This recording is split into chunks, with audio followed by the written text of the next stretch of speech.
Makes his move, puts it over Wade.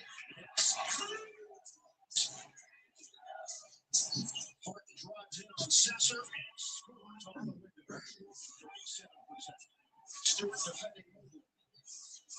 Merrill, one dribble, fade, short. Tripped out by Wade. Cuts off to the reset. A voice. It goes! Holy with a grenade three. And then while D-Wade turns it in to a second attempt. Coming in. I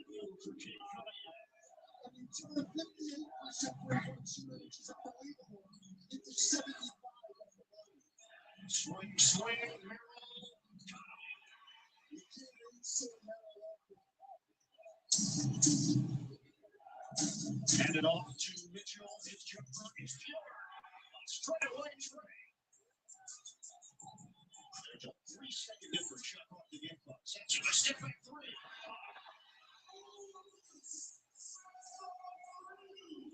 28-22 Cleveland. 2 seconds, 1 second. Mitchell backs it in. A spider buddy at the end of the quarter. So back-to-back fouls on the 6-year veteran out of Utah State, Merrill. Robinson, give it back for Cunningham. Cunningham drives and Cunningham finishes. Way too easy to a strong man. He waits and that's like the finger. He's got to be good at that. Mitchell, hard drive. Makes it all. The studio made this practice. The Cavaliers not afraid of any of the match. Big finish. Looks like this is strictly all over the place. Tonight, they are 3 of 7 at the line. The Pistons are 3 out of 5. Cunningham the bounce. Reed attacks, and it's denied by Allen. He's going to get the ball offensively, and you don't want to let him go. Mitchell gets it blocked by Thompson. Cleveland has got a 12-point advantage. Swing it, Merrill. He sticks a 3. So I don't like a little bit of a run. This round will come alive. It can help them. If you want to dive deeper into this or any NBA playoff topic, that's what I know. Cleveland in the first half. 2 of those are 24-second violations. Great shot for Merrill. Donovan Mitchell has 9. Martin gets it ahead. Settle in here. Merrill, no hesitation. He's got a foul. A chance for 4. who is not a great defensive team. Middle of the top. Nice maneuver by Donovan Mitchell. The lead has ballooned to 20. It's on. Coming in. Gets it to go. Robinson ball fake. Robinson jumper. It's good. Defended by his former teammate in Miami. Max Strus into three. They've been held to 42 thus far. Hesitation. Allen finishes and the foul.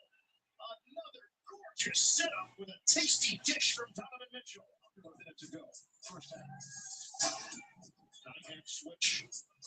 Crossover on Schroeder. Cunningham. Silky smooth. Mitchell against Thompson. Drives and kicks. Mobley. Strong to the rim. Shot goes. And one. Mobley against the grain. Goes window. It's here in Detroit. Cunningham switch. Mitchell now defending it. Cunningham swings it corner. Thompson, they need it. They got it. Couldn't do it on Friday night to get their second opportunity here in the Motor City. Mitchell pumps it. And the finger goes. Kick it out for Cunningham. Two-man game with Thompson. Drives in. Missed it initially, but follows his miss with a deuce. Mobley. Stop and go. Give it up. Allen. Off the bump. Oh, that's creative from the throw. Durant backs in. Double team from Horton. Shot clock winding down. Jenkins. The teardrop goes. Just over 7 minutes to go in the third. Jenkins turns the corner. Stewart the trailer. He lays it in. And a foul. He is 6 of 11 on the free throw line. Carrots LeBron in the game for Detroit. And instant offense. As he hits it from 3-point range. 76-59. 6:24 on the third. It's the throw flies. Jared Allen. Their starters are 13 of 37 shooting. 35%. Robinson off the bench. Connects the three. Mitchell is off the bench with 4 fouls. Jared Allen with the crank. 23 points. Cunningham on the spin. Tipped up in the air. Reed controls it. Trying to create space and does. One-on-one with Robinson. Mitchell takes the runaway, crosses over, and puts on a scoring clinic. Great job with his lineups tonight. Keeping plenty of shooting on the floor. Somebody's got to help on that.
Northern Tool and Equipment.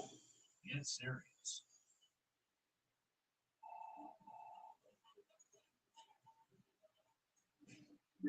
It's a shit. What's good, YouTube? It's your boy Quante Savage coming back with another video. You already know what time it is. Listen, I got another 20v1 for y'all, bro. I got 20 guys versus. What's good, YouTube? It's Nicole, aka Nicole TV. AKA my long lost sister, bro. Hey, I ain't gonna lie. I heard you been trying to get on one of these for a minute. Yeah. But you heard they trying to get on. Everybody trying to get me. I say yes to you. Yeah. Listen, I got 20 guys for you. What's your type? I want to look good and we'll act right. What's your sign? Gemini. Type shit. So listen, come on, roll to 200.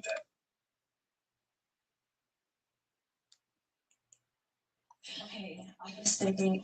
You got some really pretty eyes. What color are your eyes? Hazel. I put it in. I put the hair. Right. I put it. But I'll put hair.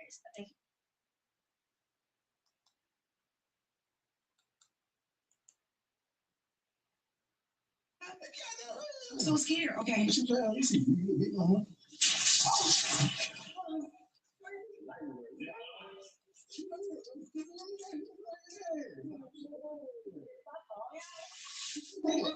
know what's up. I know. You tell right. I do a video. Yeah, we gonna. Dang. I thought I was light. I thought I was heavy. Talking about she thought. I'm pushing 200. And now I get to pick you up. I'm trying. You want to pick me up too? Nah, hell no. All right.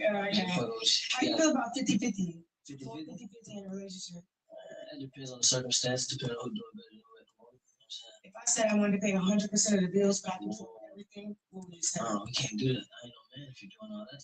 Yes. So what you mean control of what? I'm in control of everything. Just everything. Yeah. Well, he just said he said it depends on who's doing better at the time. It's like you should, if that's the case, you should always be up. But if I'm in a position where I'm doing better than you, I'm gonna feel like I can control you. We meet again. We meet again. All right. So if we in a relationship, how would you feel about me doing content with other niggas? Shit, I'm just vibing for real. It's so bad. Pass. Shit, hard. Why? Cause I'm a loyal bitch. I don't want no nigga that's like, yeah, fuck it, go loose. We in a relationship. Yeah, we in a relationship and I'm doing content with other niggas. I'm like, I want to do content with other niggas. You fucking with that? Oh no, I thought you meant like just in general, shit. Nah, nigga, I said who's in a relationship. My definition of, I gotta dwindle it down, pass. Well, what you do content with your nigga? Definitely. As soon as we together, you're hired. And I'm gonna pay you too. Like you still gonna get paid. I'll fuck with it. Like we gonna get the bag together. You gotta, yeah. What's up? What's up? Are you toxic? Depends on how much I like. If I'm in love with you, I'll probably be toxic. You seem like you toxic. Yeah, if I love you. You say you got one little girl? Yeah. How old is she? She 11. Oh, my baby's 11 too. It's It's a crazy age. child. And you say you're a full-time dad? Yeah. Just don't keep on smashing. Don't keep on smashing. Mm-hmm. I love a good dad. Oh, Are you back? I'm back. You know I'm back. Are you insecure about if a woman like the way a woman dress? Yeah, no. So she can just wear anything? Certain stuff you should have respect to yourself. Like, say, like you got kids, you married, everything. You don't want to be out there and stuff. But otherwise, I ain't gonna judge you. So like that fit. Most people like, oh, see through. You don't need to go out there. I ain't gonna judge you. It's see through? Ain't nobody looking. It's see through? Ain't nobody looking. Have you seen my panties? A little bit. What color are they? Red. Oh my gosh! You can see my thought. Yeah. All right, I'm a smash. Okay. God. She on a 2-0 streak, my boy. You can see my panties. Who the first person you calling when you're drinking? I don't drink. Oh, why not? Get me in demon mode. I like to stay out of demon mode most of the time. Are you a stoner? Yeah. Damn. We can't drink together? I might drink with you though. What you drink? What you like to drink? Tequila. Me too. What kind? You know, I'm an old school Jose, little Jose. I always do it for me. Pass. What's wrong with I like Gasolio, but the fact that we can't. Octavius May was good. I don't know. When I'm drunk, I like to call my niggas and just be like, I love you. But I don't. Just to see what they gonna say. Nah, nigga, you just say you're. Why would I pass? They're like, well, let me convince you to not pass. Like, So do your nigga down to drink? no, I just like it's a vibe. Like you don't have to. Yeah, sometimes it's like, all right, we getting drunk together. We fucked up. Hey, again, you do OnlyFans? Yeah. Before you ask a question, I want to say I know you like girls.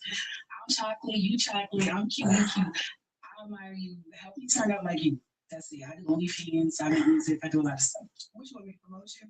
No, I want you to really take me under your wing. Okay. What kind of content do you do? Everything. I do BSM. You do AM? Everything. Spit on a piss on, anal. What you do? Nothing. I'm a Scorpio. You look at 4 songs, 5 songs. Of course. I got videos. Miss Great Reaper. We'll say it right here again. What you say? Mrs. Great. The Great Reaper. Mrs. Great.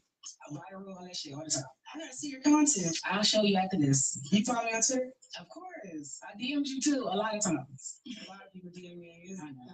That's why, mind you, this is the only 20 versus 1 I ever went to. Something special. Yeah. Let me smell the pussy again. Before we're done. You gotta see, because once the thing in there start getting a little smell, it still smell good. Yeah, period. Yeah, I smell it every 10 minutes. It might not smell the same. You in the game? Hold on, you get that from him? Yeah, he give me that. Is that bad? I'm in the game father of the game. Take care of your kids. You in the father again? You been in jail before? So how long you been in jail before? Damn, what was the charge? Drugs. God damn, I'm a smash. I'm a felon. I got 12 misdemeanors. Did a couple bids. Like I like different types, but jail niggas, it's just What about good, like good nigga? I'm not ready for it because I'm doing. So I don't waste nobody's time. Do you feel like it's boring though?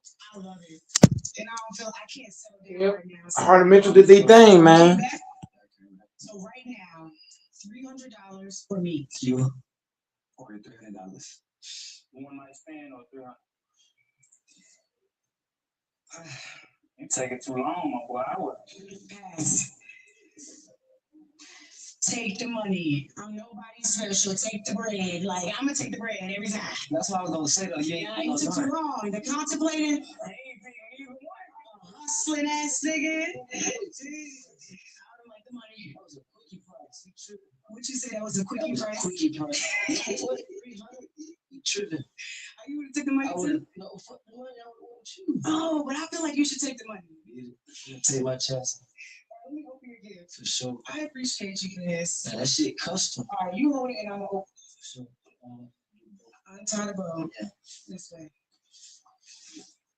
Here we see the suit. Yeah. So God. Well, have you seen me? Yeah. Really? Yeah. Oh my gosh, can we bring it back? Come on with it. Come on, Zach. Yes, I'm playing games. I know what it is. You real God. If you're a fan, come on. I'm trying to see I something. haven't seen this in years. I'm trying to see some in action. You ready to see it? I'm ready to see live action. Isn't it so pretty? I can't go this whole thing because it's really hard. Rainbow mall. Yeah. How far do you think I can go down in this? I see. You can do at least half. There you have. That's easy. That's easy. She got wet that. I'm trying to hear this. It's already bumped up against my teeth. Yes. That be custom made too. How it's custom? They took my phone. Went ahead and did that. Are you lying? Nah, for real. Big, you're lying. Yeah, I am. I'm just. Yep.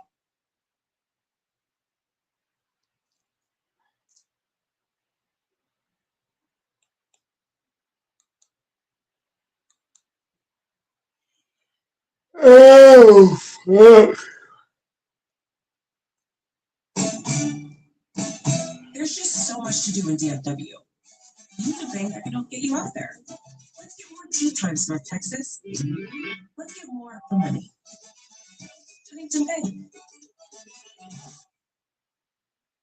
Looking to stand out in today's job market? Southern New Hampshire University can help with affordable career-focused grad programs like psychology, cybersecurity, and our MBA. You'll gain the skills employers are looking for. Moving to a master's degree was the fact that it was online. It was at my pace. And wherever your career takes you, your SNHU degree can help you reach your goals. There's always somebody there who can help you. You don't have to do it alone. I really mean that too. Visit snhu.edu today to get started. The power to save lives is within you. Donate plasma and get paid for your time. Introducing Subway's new fresh value menu. Get key different protein-packed choices, all under $5 with new 6-inch deli basement.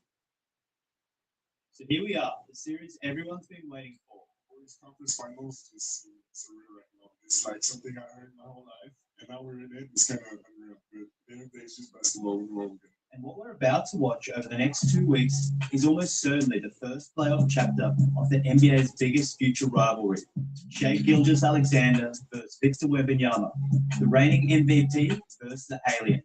Oklahoma City versus San Antonio, the number 1 seed versus the number 2 seed. 64-win machine that just went 8-0 through 2 rounds versus the team that's beaten them 4 times already this season. For the next 5 to 10 years, we're going to be talking about these two franchises, comparing rings, finals appearances, MVPs, who got the better of who in the playoffs.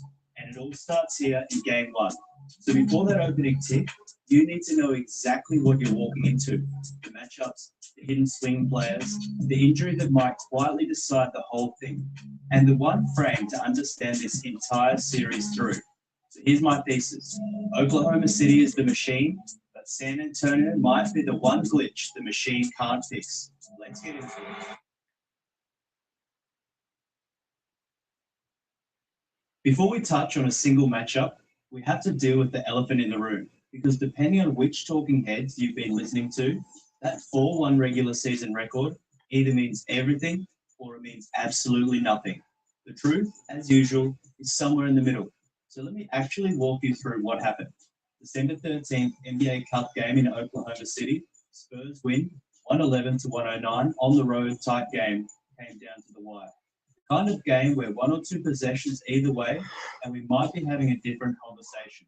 Then December 23rd in San Antonio, Spurs win 130 to 110, a 20-point home win against the team that's now 64 and 18.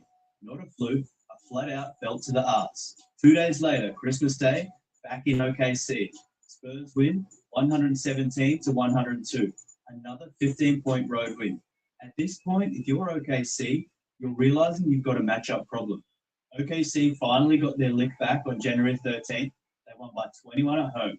The kind of game that reminds you that the Thunder are still the Thunder, and they can absolutely handle anyone when things click. Then February 4th, the rubber match. Spurs win by 10 at home, but OKC are pretty much missing their entire starting five. Series goes 4-1. So what do we make of that? Here's the thing. The 4-1 isn't a prediction. Anyone telling you it guarantees a Spurs series win is selling you something. The playoffs are a different sport. Coverage tightens, rotations shrink, and refs swallow their whistle, hopefully. And OKC absolutely has the talent and the structure to flip a regular season trend in 7 games. But the 4-1 isn't nothing either. What it tells us is that San Antonio has a blueprint that bothers this specific opponent. And the stat that tells the whole story is points in the paint. Every single one of those 5 games, the team that won outscored the other team in the paint. That's the entire identity of this matchup in one number.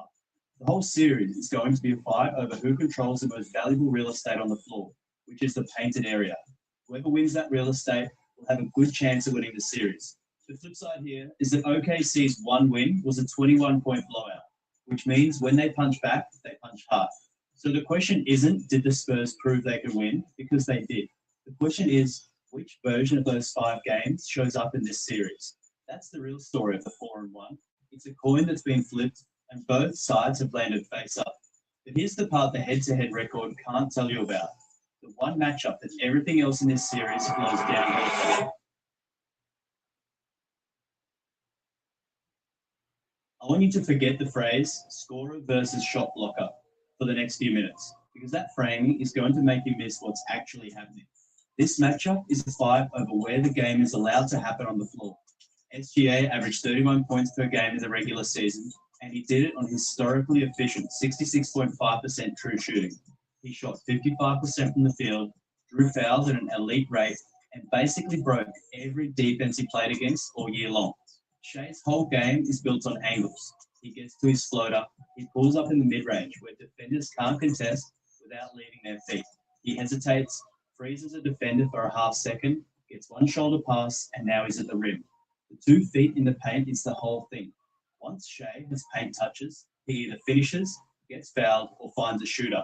He's been doing this for 3 years, and nobody has been able to solve it. Now bring in Wemby. Wemby averaged 3.1 blocks per game in the regular season, and he's up to 4.2 in the playoffs. His block rate is 12.8%, which is a number that doesn't sound real until you watch the games. He's not just contesting shots, he's totally deterring them entirely. Guys see him and they pass. They reset, they settle for a step back they didn't want to take. So what happens when Shai's angle-based scoring runs into Wemby's geometry-breaking defense? That's the whole series. And here's what makes it so fascinating. Wemby doesn't have to block Shai's shot. He just has to force Shai to pass and make others beat them. So how does each side actually win this fight? For OKC, the answer might be Chet Holmgren. Chet has to drag Wemby away from the paint. He has to be hitting pick and pop threes, attacking closeouts, trailing threes in transition, all of it. If Chet is a real shooting threat, Wemby has to step out. And now Shea and Mitchell have the runway they need to get into the paint. OKC shooters are part of this too.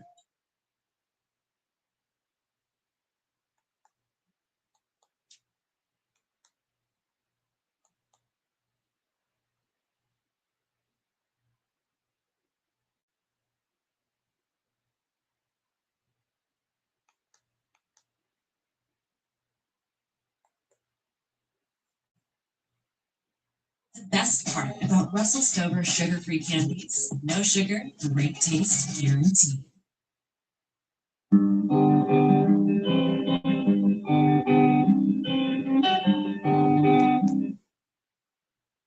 Don't be an idiot. Number on roll. I don't care how much.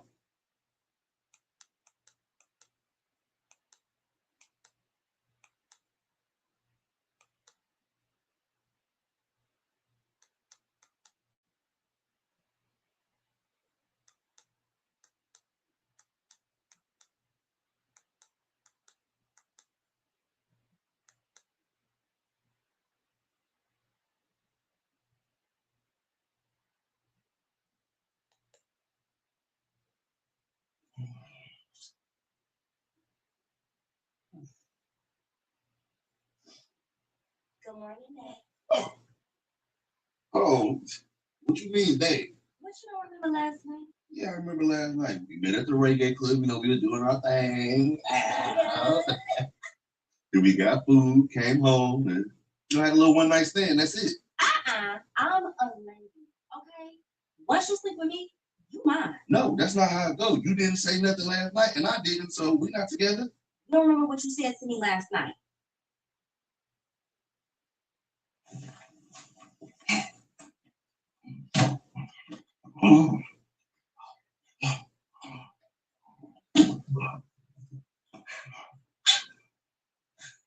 You know, if you do this, you're mine.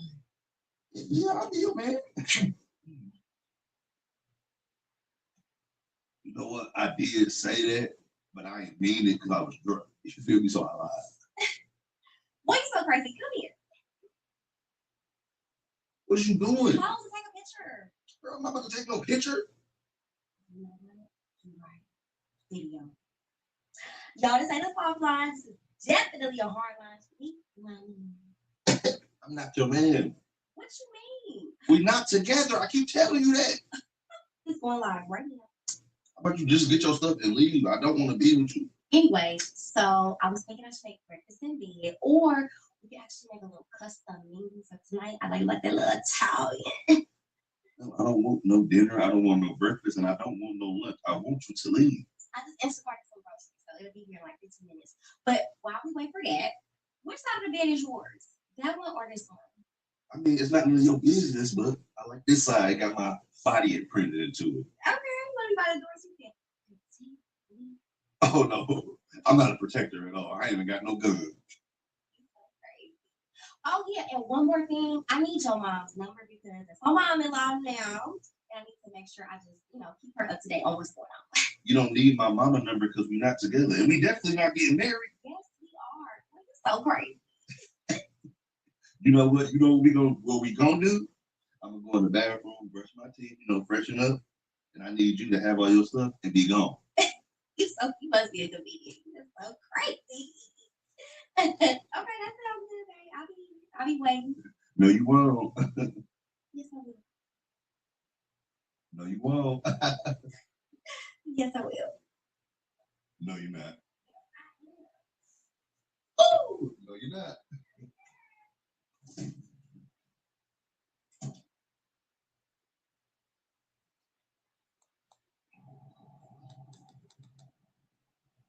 Yo.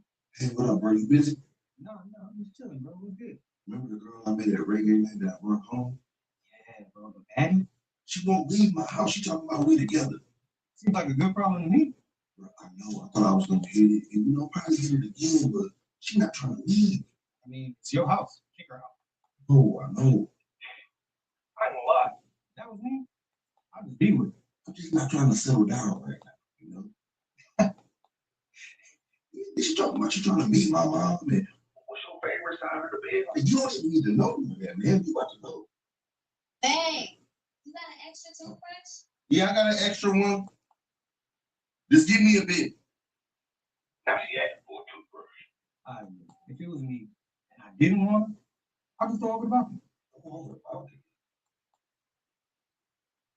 I ain't trying to go to jail. Bro, I keep winning out all the time. I might get my car scratched up or something, but maybe worth it in the end. Well, I'll call you later and update you. Look, bro. Hit it one more time before she leaves. Please. Hello? Yeah.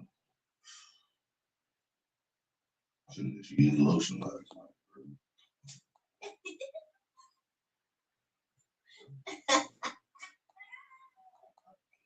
What you doing? I went to my favorite show. Yeah, I see that. And why you got my chips? Because I got hungry. You don't give me my damn chips. These are my favorite chips. You are rude. Is this how you treat the woman who you dating? First of all, you're not my woman. And yes, I kick girls out all the time. I kicked 3 out yesterday. Wow. Look, you just need to go. Like, I honestly don't even want to be with you. I don't even want you here. Like, why would you want to be in somebody's presence that don't want you? So just leave. I don't have nowhere else to go. What you mean you ain't got nowhere to go? The truth is, I'm homeless. You homeless? Yeah. So why was you at the club last night if you homeless? Just because I don't know where to live, don't mean I can't have a club. We can never be together. Your priorities not even straight. How about you just go to where you was going? What up, nigga? Exactly. So just call it. What up? What's the problem? I can't. I'm not. Because she got too many guys coming in out of her house. Someone's trying to talk to What you doing? All right, well, how about you just stay at the homeless shelter? Sure, none right now, man. Do I look like I belong at a homeless shelter? You look homeless right now. Matter of fact, you is Gotta work yesterday. Looking like LeBron out there with a triple double in 6 blocks, three steals. Did that thing, man. So, but after that, you gotta go.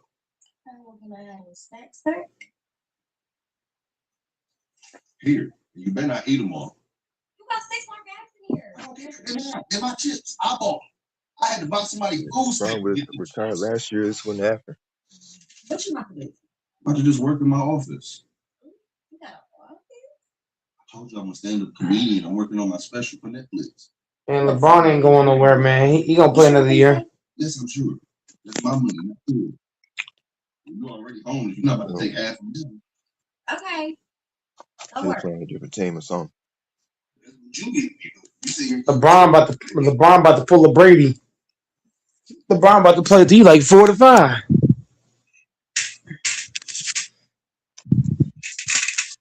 What? Yep, LeBron playing 2-45. That's dumb.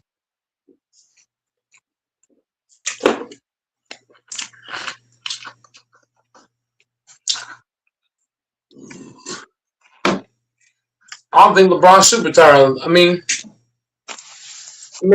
I've been kind of back and forth with it. Someday I think he should retire, but I think he gonna pull a Brady.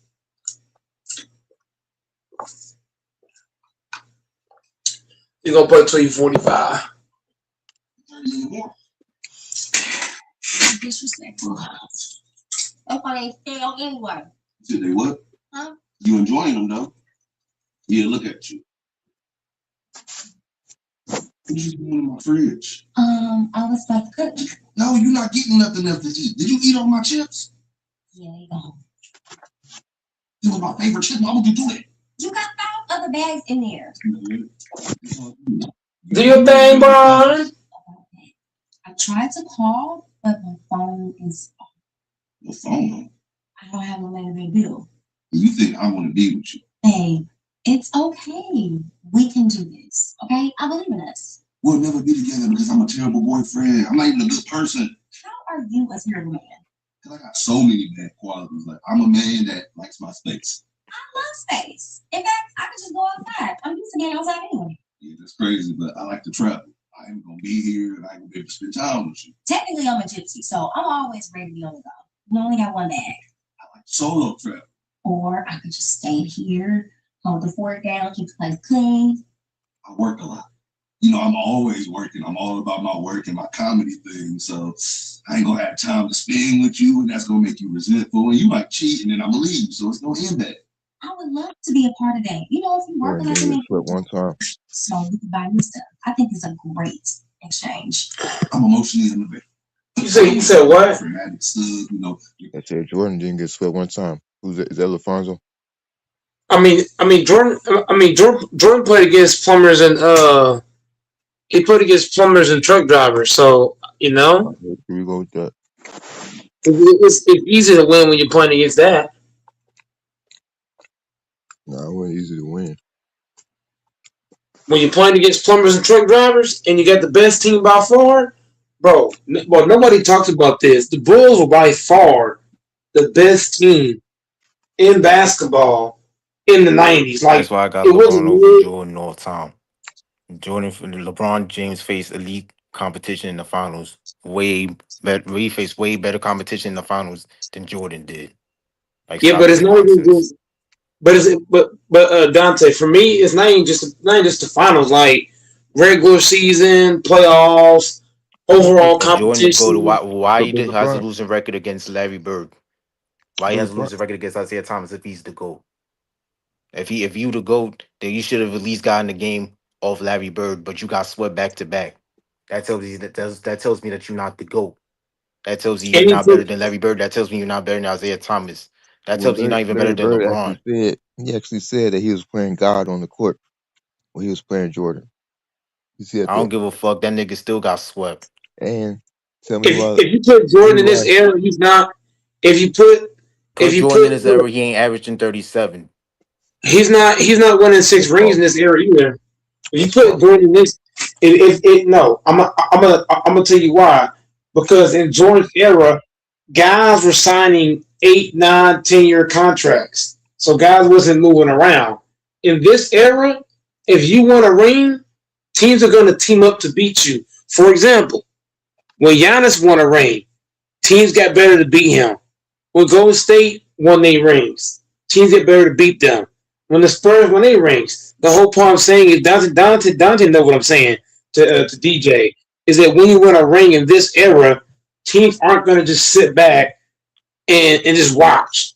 They're going to go make moves, get better to beat you. When you watch Jordan, nobody tried to beat him. The whole '90s team just sat back and let them go 1, 2, 3, 4, 5, 6. Yeah, I'm just saying. Team just That's sit not back and true. watch. That That era, one argument, sorry. that one argument that y'all made is not true because LeBron choked against Jason Terry and goddamn me, you know what When I'm the saying? when the Mavs won, DJ. JJ When the Barea. Mavs won, DJ, stop just yapping your gums and actually listen.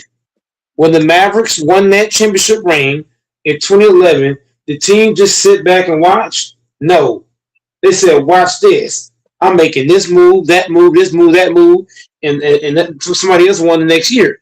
So the problem No, making is, I'm referring to when LeBron you though. when you watch Jordan play, nobody tried to beat Jordan. Team just stayed the same, stayed packed, and let Jordan win 6 in a row. That's a fact. But That's they not ain't make bullshit.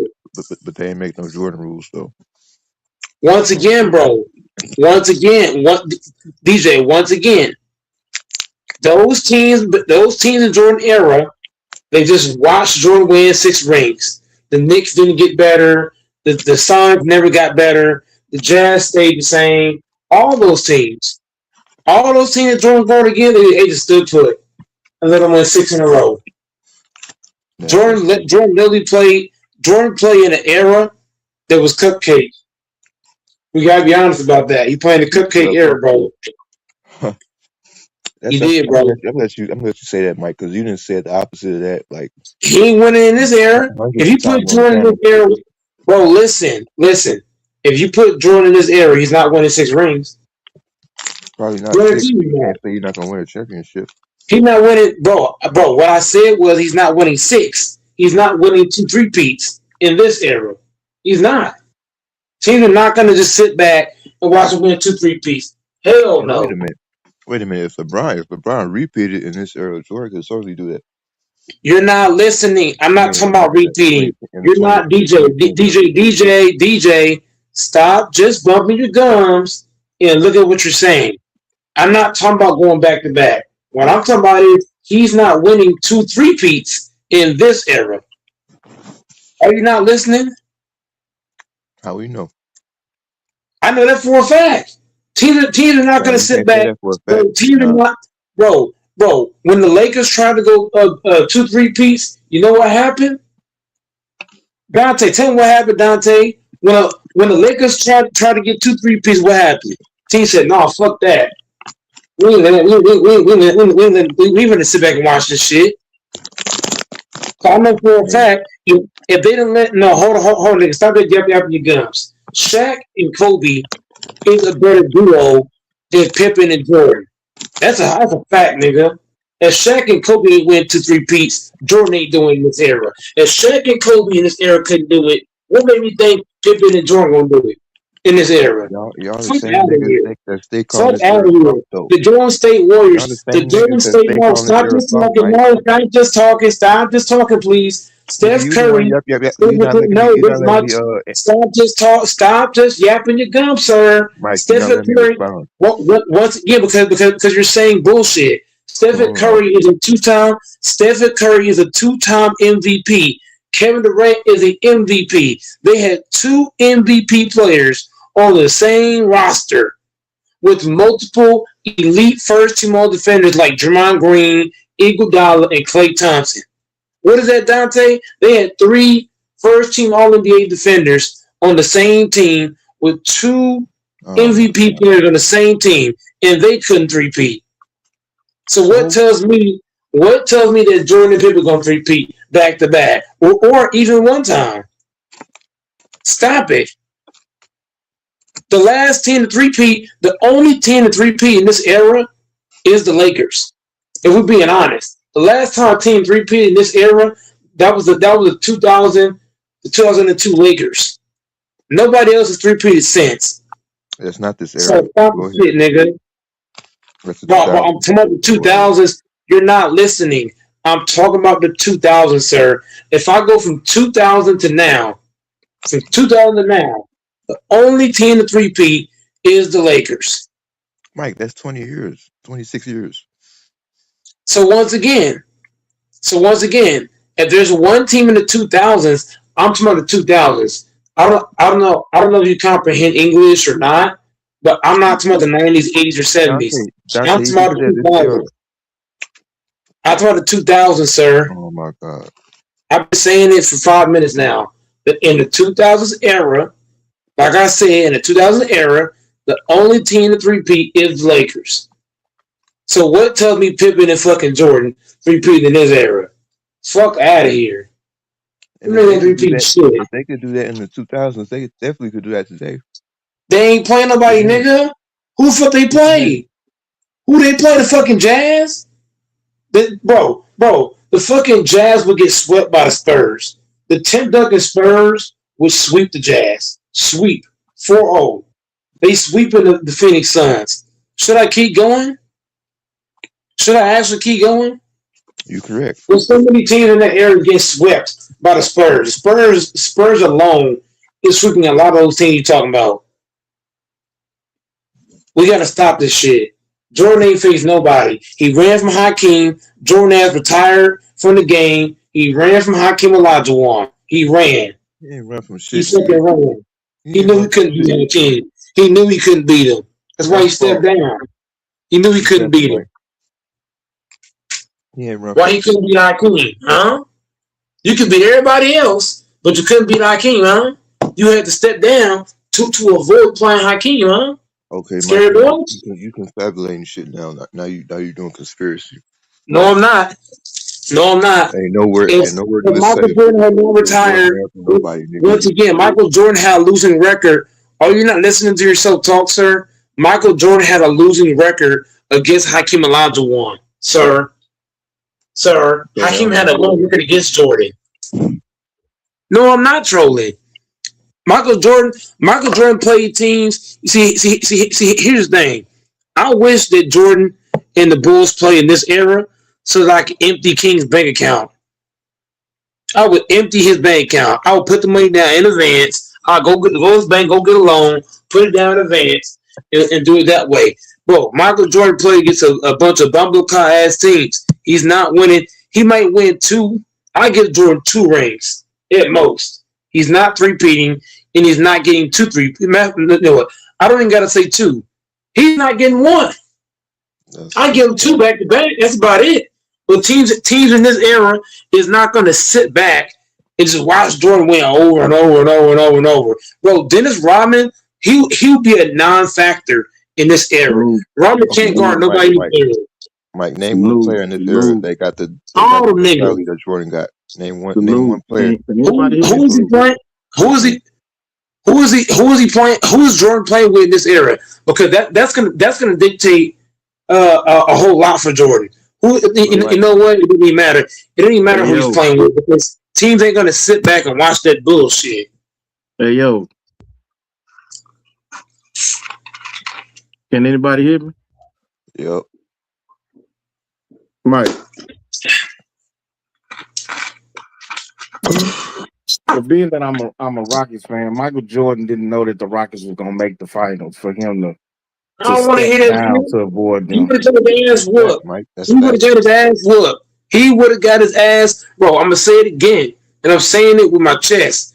If Jordan ass had been around, I promise to God that nigga's not coming past the Rockets. Hakeem Olajuwon would have Hold on. 2 things could be true. Now I'm a Rocket fan, so I do believe that my Rockets could have possibly beat the Bulls, but you paint a false narrative saying Jordan stepped down because he was scared of the Rockets. He never knew the Rockets was gonna make the finals. I thought he was a killer. Then he say no. Here's my thing, King. They told me that Jordan was a killer. I didn't know the killer stepped down. A real fucking killer does not. Whether the NBA told him to step down, whether it was gambling, whatever it was, I don't give a damn. If you a killer, you a dog. No. Hold on, DJ. I'm talking to King, sir. He's the Rockets fan, so don't come in the way of me and him talking, bro. I'm gonna say this again. Goat Mike is more of a fucking killer than fucking Jordan because I'll be at motherfucking work being sick, tired. No. This is what I'm saying. I worked my job, King, for 16 years straight. I've only called in 2 times in my entire career. I've never taken a extent time off. I've only taken 2 days off in my whole career. I've only taken a handful of vacations in my entire career. I've been sick. I've been tired. All kind of shit. Even when I had COVID, I still wanted to go to work. The only But the whole point, I'm not talking to you, DJ. I'm not talking to you, DJ. The point making the King is that MJ's a bitch ass nigga. He's supposed to be a motherfucking killer, and he took time off. Real killers don't take time off. Can I ask a question? He's not a killer. Go ahead. Okay. So the one thing that we do know is that on the basketball court, Michael Jordan was the killer. He was not a killer. Hold on, Mike. Let me finish my thought right quick, fam. I'm gonna go on mute. Yeah, bro, King. Before you even start, I'm gonna let you talk to DJ because you gonna call me to cross the line, bro. I don't want to cross the line, bro. You gonna call me to cross the line because you saying a lot of shit right now. I can't even say nothing. You interrupted me. I can't even finish the statement. You do this every time. I'm just saying I'm gonna go on mute and just not listen because you should have called me to say some real shit that I don't want to say, bro. Okay. On the basketball court, Michael Jordan was a killer. I don't think that could be denied. But if you look at what happened at that time, Michael Jordan was coming off of a 3-peat. His father died. However people want to say happened or how the man died, his father died. Now, that sounds like weakness to me. That sounds like sorriness to me. Okay, that's okay. That's what it sounds like. It don't matter if your father died, nigga. You know how many people in my family have passed away, nigga? And I still went to sleep with nigga. I don't want to hear that soft ass shit. If you People a killer, handle nigga, tragedy. I don't want to People hear that handle soft ass tragedy shit. differently, Bro, you're bro. talking about a man, Right. bro. You're talking to a man that, bro. You're talking to a man that has saw death in the face. You're talking to a man who has lost multiple people in his life. I'm not gonna let nothing stop me from doing what I'm doing. I don't give a fuck what's happening. Mike, Okay, let Period. and him that and finish. that, and You're that's rushing too that's fast. Jordan is a you. killer. How you handle Jordan's not a killer. tragedy He's ain't not the a killer. We can't call him a killer the then. measuring stick for We can't everybody call him a else. killer then. We can't call him a killer then. No, because Real on quick, the real basketball court, quick. you couldn't stand in front of Michael Jordan, and maybe Once off again, the bro, court, I'm not Michael gonna Jordan quit. couldn't stand in I'm front not of gonna put it you. to my bro. Maybe that's Here's how it here's is. here's the thing, King. I'm not saying I'm better than Jordan, but guess what? I got more balls than fucking Jordan. I could lose my whole family tomorrow, and I would still go out there and bust my motherfucking ass in that goddamn court. The fuck? Okay, okay, and like I Jordan said, is a people weak deal with individual, bro. tragedy different. He's a So weak. maybe I don't want to maybe hear that you'll dumb be ass better shit. in that situation. But He's a soft ass nigga. He's once you soft, get on nigga. that He's basketball soft. court, he gonna take your He's soul. soft. He gonna Jordan, take. once again, he's not gonna take shit, nigga. He's not gonna take shit. I'll fight the motherfucker. Real fucking talk, nigga. You Okay, beat Real he'll him, fucking beat Mike. your talk. ass. I will shoot that nigga then. The fuck? Why you? How you gonna do it? How you gonna do it Oh, then? How you wanna do it then? I ain't gonna bet on that motherfucking Jordan. The fuck? I ain't betting on that sorry ass bitch. He needed 2 years off because he a bitch. The hey, Mike, fuck you he don't say saw. none of that shit to his face. He saw. I bet you I would won't. say it to his bro. You're talking to a man who don't give a fuck, nigga. I don't give a damn. I would say it to his face. The fuck? Oh, Jordan okay. is Stop a talking soft like ass. that on YouTube, Mike. You can't be saying that, Jordan is a bro. soft ass. No. I'm keeping it straight blunt. I would never bet on a pussy ass nigga that need 2 years off. He's soft. Oh He my god. butterscotch. If I had a dad like fucking Jordan, I ain't gonna lie to you. I would if my dad was Michael Jordan, I would disown him. I would say that's not my dad. I don't know the guy. All kind of shit. I ain't fucking playing. The nigga soft. He butterscotch. How come a nigga like Go Mike can lose this person, lose that person, and still go work bust the fucking ass? I don't want to hear that dumb ass shit. Jordan's He's a so soft. puppy. He a He's soft so ass soft. nigga. He hit a game-winning He's shot soft. in the finals Once again, with the why he flu. didn't? Why With did the he flu, take Mike. time off? What do you He's so need? soft. Why do you need? Once again, I'm gonna say it again. If you need a year or longer off because your poor daddy passed, something is like you supposed to be a dog. You supposed to be a killer, Mike. a real Mike. fucking killer. He That ain't gonna let wasn't the that shit only stop factor that him. made He him a gonna get him killer, though. goddamn to it. No, nigga, bro. I can say this shit right now. If Kobe Bryant, dad or mom passed away, I guarantee you his ass be on the motherfucking We basketball don't court. know how he would have reacted, bro. I do. I do because Kobe You Bryant was an don't actual because his killer. parents Jordan didn't was pass not. before him. Bro, once again, Kobe Bryant had, once again, bro, Kobe Bryant showed me something that Jordan don't got. Same with LeBron, same with Steph Curry. The list goes on and on and on. Michael Jordan needed a whole year or longer off, which tells me he's not the killer that everybody talks about. He's not. He is a soft And you puppy. saying he's soft, He but he went and his played puppy ass baseball though. on. In that Okay, time that he was off. He's not a gonna killer. agree. We gonna agree to disagree. You He's got it. not a killer. King. If I have kids one day, I guarantee you, if they had the mindset of fucking Michael Jordan, I'm putting their ass up for adoption. I ain't playing this shit. How you? If you're gonna be soft, your Yeah, ass Mike, go you ahead, trolling, bro. nigga. You I ain't, trolling, no, Mike. I'm not. You just I'm being trolling. dead serious. I'm being dead serious. I am not playing this shit. If you're gonna be soft and be like fucking Jordan, be a puppy, your ass gotta go, bro. I said, wait, look. wait. So you gonna wait till your kids is 8, 9 years old? You see they ain't a dog, you gonna put them up for adoption?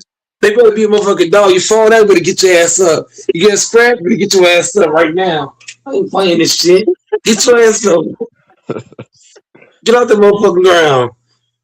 I'm just Oh saying. my god! Wait, you, I got this more dog than nigga is Jordan. crazy, y'all. This is I'm crazy. just King. Jordan would not. He would not like facing me, bro, at all. I'll be in Oh his my grill. god! I'll be face to face with that nigga, calling him soft. Hey, Yeah, Jordan today at 60 something could still whoop you, Mike. bro. Jordan could be playing the great. On real talk. Can he fight bullets? Mike, stop talking like that on YouTube, bro. You gonna get your channel shut down, nigga. Yeah, stop saying that shit on YouTube, man. I'm just saying, y'all talking to a man that's like, I ain't gonna dive into it, but I'm just saying, like, the way that my mind works, I'm telling you, Michael Jordan couldn't fuck with me on no level. Your mind fucked up. You talking about putting your own kids up fucked up. No. I'm just saying, King. I don't go for that soft shit, King. You're talking to a man that got poked in the eye, couldn't fucking see out of his eye, and kept playing the fucking game. Dog, nigga. Michael Jordan's a puppy. He needs time off. He needs a break. Bro, a real dog don't need no time off. Didn't Michael Jordan play a basketball game with 103 fever? That ain't shit. That's easy to do. What you mean? I've had fevers. I've had fevers and still, bro. You're talking to a man, King. You're talking to a man that had 105 fever and worked a 12-hour shift in the heat. And that's a damn lie. Your ass would have fell the fuck out. Bro, you know 105. My nigga, you don't know. Die with 105 fever. King, I'm gonna say it again, King. To shut down, bro. You don't know, King. I'm gonna say it again. King, DJ, I'm not DJ. I'm not gonna keep telling you to stop cutting me off.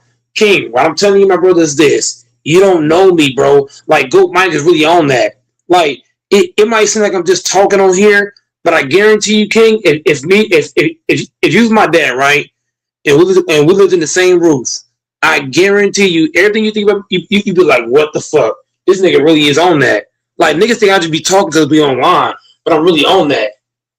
I'm not even joking. My ass had fucking COVID, and the only reason why I didn't go to work is because they had a what they call it. They had a form that says if you have COVID, you cannot come to work. Otherwise, my ass would have been at work. I had chills. I had 105 fever, every fucking thing, and my ass was still trying to go to work. It took my whole family restraining my ass from going to work. That just tell you about me, nigga. I'm better than Jordan. But the nigga Jordan soft. He got no balls. He don't, bro. I ain't never heard no shit like that. Jordan ain't built like me, bro. This nigga say he had 105 fever and worked a 12-hour shift in the heat. Come on, man. I have. I've had 105 fever range, bro. Listen, 105, bro. Listen, 100 plus of fever is not shit, bro. That ain't shit, bro. If you a real dog, you really on that. I'm telling you, bro. 105 is a medical emergency, fam. It'll make your organs start to shut down. There's no way that you working no 12 hours still with 105 fever. You can't, but look, King. I'm not a regular individual. I'm not an ordinary individual. Like you know how niggas thought what's nigga name? Ramen was crazy. But Goat Mike takes to a whole nother level. Now I ain't putting no wig on the fucking dress. I ain't going that far. But Goat Mike is definitely on that. I'm telling you. But you'll change it to a woman though, like you said you once. You're not. But once again, but the whole point I'm making you is King Jordan, bro, Jordan's eyes, bro, he'd be terrified to see me on the fucking court. I'm telling you, he would not want to see me on the court. I doubt it. I'm telling you, King. I doubt it. I will find out his house address. I mean, you're about 3 inches shorter than him. You don't got that athleticism.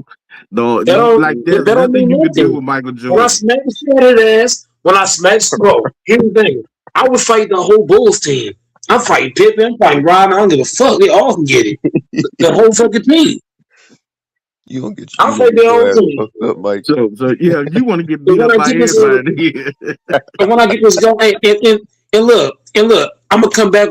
I'm gonna come back with a whole ass. You know what? It's gonna be game over. It's gonna be game over. Chill out, bro. I'm just saying. I ain't coming to fight. I'm telling you, bro. Like y'all niggas think y'all niggas is thinking this is an actual game. I'm telling you, the Bulls team would not want to fuck with me, bro. I'm telling you. Man, let me look at your Green Bay Packers schedule this year, man. Hey, Yeah, that's what I thought. I'm telling you, man, Jordan would not want this, bro. hey, Mike. That Damn, only y'all got an that easy really ass sucks. schedule. Steve Kerr would fuck you up, Mike. Bro, I would pick him up and body slam that nigga and elbow him. Elbow drop his dumb ass. Shit, The goddamn. hell? Lambeer would fuck you up, Mike. Bro, Lambert, bro. You know what, DJ? You lucky this YouTube, and I can't say what I really want to say. Cause I would get some shit to Lambert ass. First time he put his hands on me. What's y'all record gonna be this year? What is the Packers schedule? I haven't even looked at it. I'm looking at it right now. So y'all play Minnesota first. Loss. Then y'all got the Jets. Loss. I'm just being honest. I'm just being honest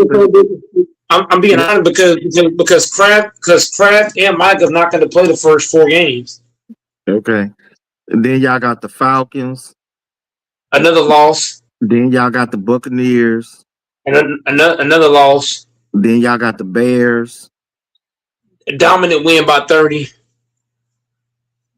Then you got the Cowboys. No. I'm gonna pull back on that Bears. I'm gonna say Bears win because Mike will be back by that time, but he's not gonna be Micah just yet, him or Kraft. So the Bears got that. So we starting out 0-5. Okay. Then you got the Cowboys. Mike doesn't love with the Cowboys. So he's not gonna play his best against them. And he'd be on a mint restriction. I'm gonna say loss 0-6. Start the season. Okay. Then y'all got the Lions. Toss up. Okay, we'll come back to that. Then you got the Panthers. Toss up. Come back to that. Then you got the Patriots. Romeo Dobbs might have a breakout game against us, like 3 full touchdowns. I'm gonna say Patriots slightly. Okay, so then you got the Vikings again. Now that's when Mike will be fully back, him and Kraft. That should be a dominant win. Okay, so you got your first win in November. Okay. Then you got the Rams. We can beat the Rams, but yeah, I'm gonna say toss up. Okay, come back to that. Then you got the Saints. That should be a blowout. That should be over at halftime. For who? The Packers. The Packers win that by halftime. Okay. Then you got the Bills. Easy money. For who? The Packers. Okay. We the better team than me. When I watch my team top to bottom, the only thing that Bills got better than us is a quarterback. Everything else we win. I don't know how if y'all losing like 6 out your first 7 games. No. Here's why I said that. Because Michael's because this team, when I watch this Packer defense, they play off of Micah.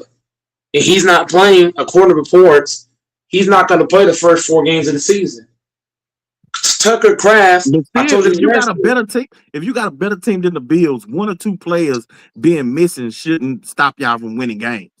Yeah, but it does. Yeah, but the point you're missing is that it's a combination. It don't make sense. It does. But Buffalo is not as good as the Packers. When the Packers are fully healthy, the Bills, King, you're arguing in X's and O's. I'm arguing No. I'm saying that the Bills are better than the Jets. You saying y'all gonna lose to the Jets because you missing 2 players? So if your team is better than the Bills team, because I guarantee you that the Bills ain't losing to the damn Jets. King, once again, my brother, I'm arguing. I'm saying if both teams are fully healthy, the Packers are healthy and the Bills are healthy, fully healthy, everybody playing. The Packers are the better team, healthy. That's what I'm saying. And so losing 2 players, now all of a sudden the Jets is better than the Packers. I mean, if you really think about it, it's not even just 2 players we lost. We lost Romeo Dobbs. We lost. No, I'm What's the talking about name? I'm talking about your team. I ain't talking about no off season because now the rosters are what they are. But you saying so these games you picking y'all to lose to the Jets because two of your guys ain't gonna be healthy yet. But then you want to say that your team is better, that your roster is better than the Bills. I said healthy. Healthy they are. Not healthy. It's the Bills. If we're playing the Okay. Bills, Okay. if the Bills are healthy, we're not. Then they're the better team. I'm saying if we're healthy, then we're the better team. Okay. Okay. So y'all beating the Bills. Then the next game is the Dolphins. Yeah, I got us. I got us winning by 20. We got some Malik Willis that all that shit was luck. Okay. So then the game after that, you got the Bears again. I'm gonna say the Bears, man. I'm gonna say the Bears again. Okay. Then after that, y'all got the Texans. Man, the Texas offense is so shitty. Yeah, I got the Packers in that 10-0. Okay, and then the last game of the season, you got Detroit again. That should be a 15+ point win. Okay, so I had to go back to the Cowboys.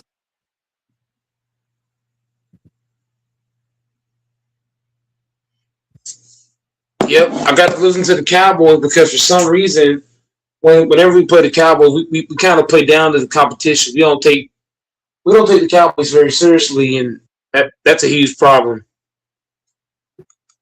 Okay, I had to go back to the first Lions game. You called the toss up. Yeah, I called it a toss up because without Micah and without Kraft, they got a great advantage, literally. And we don't have Gary no more they're gonna either. be back. So. They're gonna be back by then. What is that? Week 4? That's the gonna first be week line 7. game? No, it's week 7. That's the first line game, right? Yeah, week 7. Oh, that should be a blowout then. That should be a blowout. Okay, you called it a toss up. You called the I didn't know. I didn't know what week. You didn't say what week it was. You read the games all, but I didn't get a clarification of what I need a clarification of what weeks it is because week 1 through 4, those guys are out. So if that's week 7, yeah, the Packers should dominate that. Okay, so y'all gonna go 7-11. Is basically what you're saying. Hypothetically, 7-11. It's gonna come down to how many games can we win without our 2 best players. Yeah, but you apparently you don't think none. You had y'all starting 0-5. You had the team starting 0-5. You think the Packers paid Micah and Kraft all this money for no like Kraft's gonna get a big payday, and that's for a reason. Like Kraft, it's kind of like your team. It's kind of like with Bosa and Trent Williams. They played a huge role in your team. It's the same thing with my team. Kraft and Micah is it's kind of like Micah's our Bosa. Not saying he's Bosa, but you get what I'm saying. Micah's our Bosa and Kraft is our I don't know who compared him to. Kraft is our younger version of George Kittle, if that makes any sense. Okay, and so we won 12 games without Bosa and Kittle last year. Yeah, but y'all don't have Matt LaFleur though. That's the biggest difference. We got Matt LaFleur, so we got to put that into account. When your 2 best players are not playing, what I'm saying is, King, is that Kraft and Micah, they cover up the flaws of Matt LaFleur. Like Matt LaFleur, he doesn't have to be great as Micah and Kraft's playing.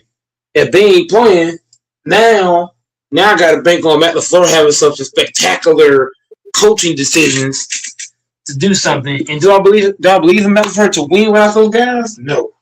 Hold on. Wasn't your team winning like 10 games a year before Mike even got there?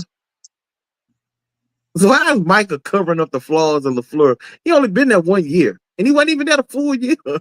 What are the years you talking about? I'm talking about the previous years. The previous year y'all won 9 games. the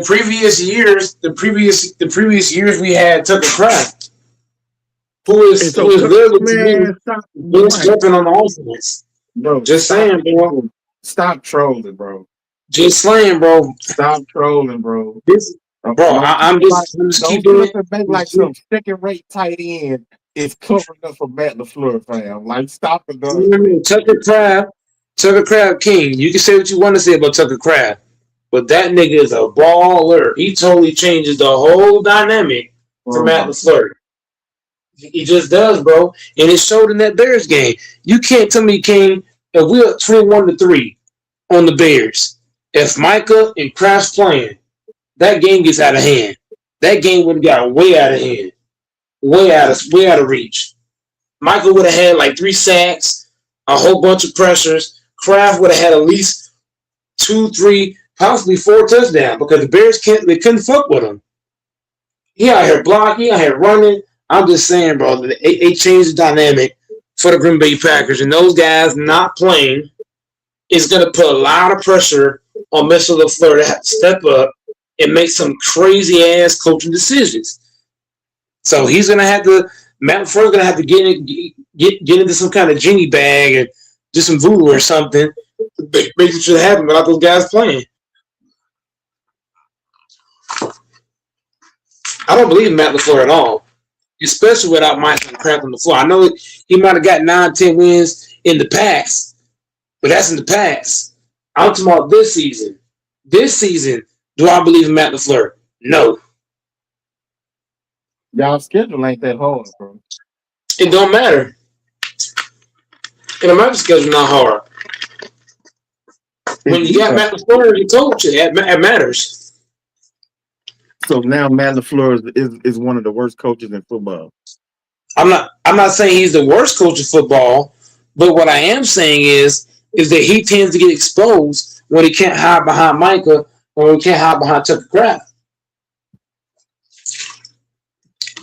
And it showed in that Bears game. In that Bears game, I'm going to say it again. If Kraft's playing, Micah's playing, instead of being 21-3, that bitch might have been 40-something to fucking 3. Might have been 50 to fucking 3. Them niggas ain't doing nothing. Kraft would have been abusing them niggas. Micah would have been just running off the edge all game long. Telling you. That game would have never been close. Who y'all defensive coordinator? We got the Eagles' ex-defensive coordinator, Jonathan Gannon. Oh, yeah, from Arizona. Yep, we got all new defensive staff. So that's another problem. We got all new defensive staff. We got a new kicker. Our last kicker got fired. We got a new kicker. We got a new special teams coordinator. Like, King, you ain't talking about all this. Like, you're talking about the basis of why I have us struggling the first couple games without Micah and Kraft. You got to look at, King. We got a new special teams coordinator. We got new training staff. We got a new defensive coordinator. We got players that left. Rashawn Gary played a huge role on this team. He's gone. Romeo Dobbs is gone. We lost Jenkins. Elton Jenkins left.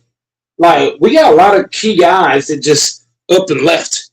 On top of a new DC, a new special teams coordinator, no Michael Parsons, no Tucker Craft. And you're telling me we shouldn't struggle with the fucking Jets when we got to think about it. Elton Jenkins, believe it or not, he was our Pro Bowl O-lineman. He left. Romeo Dobbs, to me, you said it yourself. Dobbs, he was, to me, one of our best catchers. He's gone. Think about that. Then you got a new special teams coordinator. We got a new DC. We lost Rashawn Gary. That stuff matters. On top of no Micah, no Crab. So now I got to hope and pray that we can build some chemistry. I got to hope this DC can put together, because he's changing the scheme. Ken, you ain't talking about this stuff. Our DC said he's going to change the scheme again.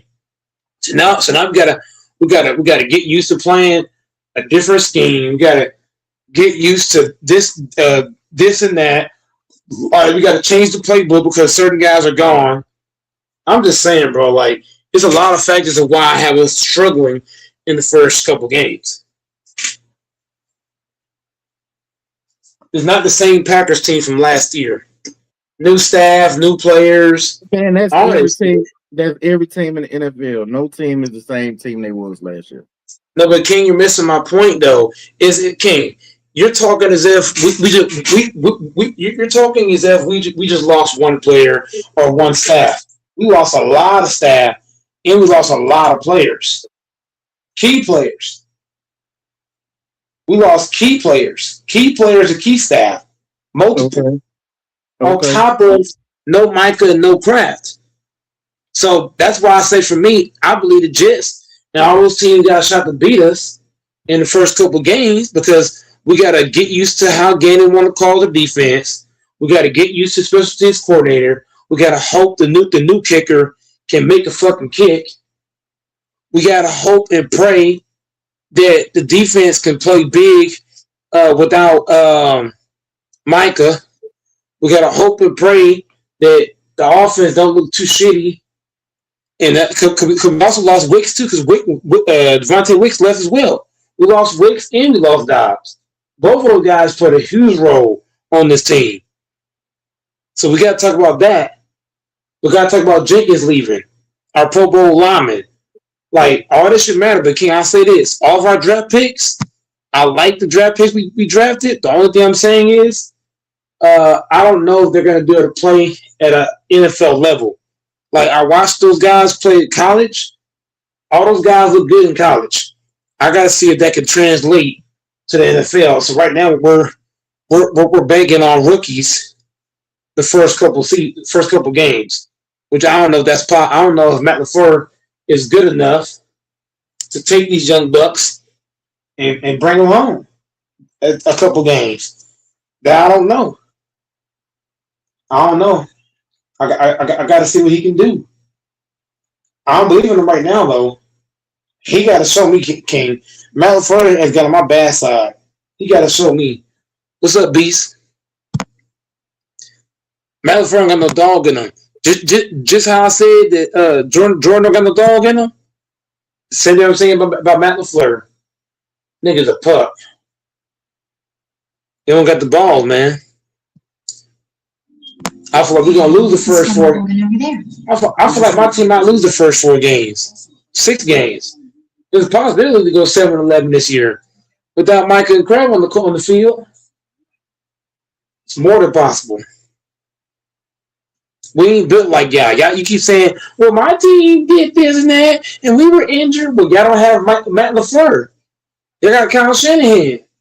Kyle Shanahan is better than Matt LaFleur. Now, even though Kyle Shanahan has not won a Super Bowl ring, at least he got there. Matt LaFleur can't even get past the fucking conference championship game. The fuck? Last time Matt LaFleur been to a championship game was who? Aaron motherfucking Rodgers. Since Rodgers left, then they ain't been to one championship game since. Yeah.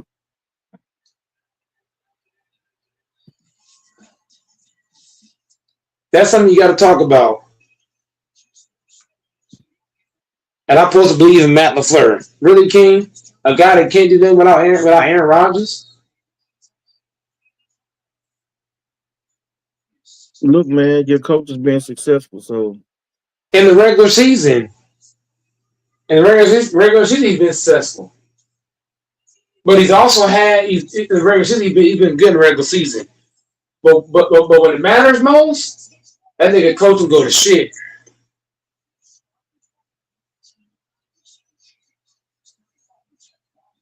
He want to cry in his interviews. Matt LaFleur's always crying and shit when he loses. Ain't got that dog in him, King. King, you think I'll be crying in interview after I lost, King? I'll be in an interview. I'll be like, look, fuck this and fuck that, and this shitty changed right fucking now. Well, I'll be in the damn interview catching all kind of fines. I ain't gonna be in the bitch crying and sobbing and shit.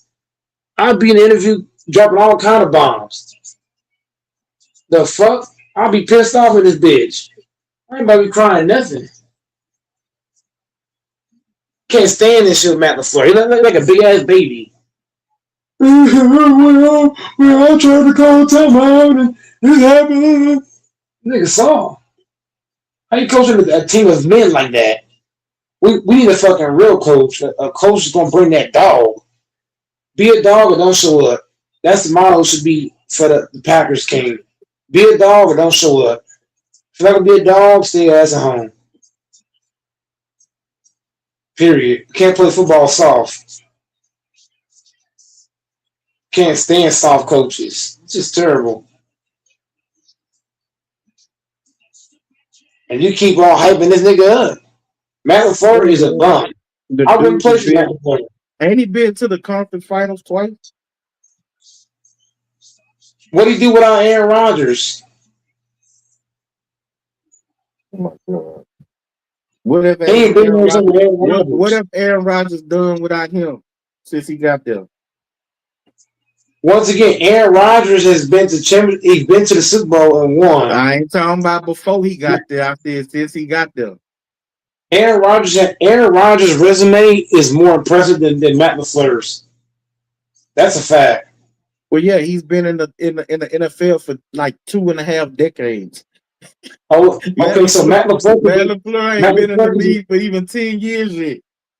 I can say the same thing for Matt LaFleur. If Matt LaFleur spends 30 years in the NFL, I guarantee you he's not going to have a good resume, even 30 years down. Matt LaFleur might have all the regular season wins, right? Matt LaFleur, to me, he's like Mike D'Antoni. You know how Mike D'Antoni came? He could win a lot in the regular season, win a match, he disappeared. That's Matt LaFleur. Matt LaFleur is like Mike D'Antoni. He's not a coach you respect. You wouldn't play for Matt LaFleur, King? Fuck no. You trying to win a championship, you wouldn't play for that nigga. I wouldn't play for that nigga. The only coaches I play for in the NFL, well, not the current one. I would play for Jimmy Johnson. You know why, King? He a dog. I would play for Bill Belichick. Dog. What other coach would I play for? I ain't playing for Matt LaFleur, though, King. Hell no. I'd be a bitch if I played for him. You know what I'm saying, you King? I would be a hoe if I played for a coach like Matt LaFleur. I'd be out there getting bitched. I couldn't play for him, bro. No way in hell. You would if you want to win, man. You can't win with a soft ass coach. You can't win when your coach is soft. You ain't winning shit with a soft coach. Look at Kobe Bean Bryant. That nigga was soft until you got Phil Jackson. Phil Jackson told the nigga, look, bro, you gotta pass the motherfucking ball, nigga. Do you understand me? You need to pass the motherfucking ball. We'll get in this triangle offense. Same with Jordan. Jordan was soft too until he got Phil. Great players need great coaches. We can't deny that. Great players need coaches that's going to hold them accountable. Matt LaFleur is a bitch. He's the type of nigga you can fuck his wife and he wouldn't say shit to you. That's the kind of coach he is. He's soft. I got no respect for the man at all. Like King, if I was a Green Bay, I would disrespect Matt LaFleur to his face. I would disrespect the hell out of him. That nigga soft. Butterscotch.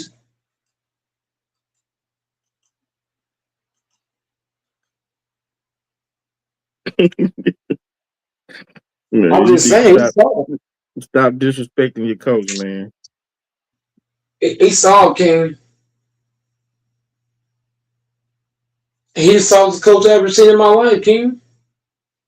I ain't never, King. You know how you said real the base was soft? No. Matt LaFleur is softer.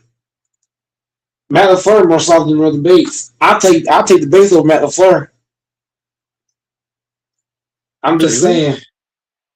I'll take the base over Matt LaFleur.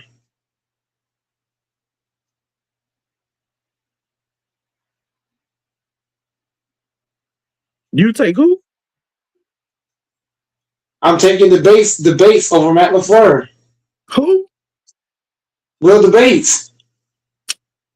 Man, get your silly ass out of here with that shit. You high. No, I'm not. Well, yes, you I is.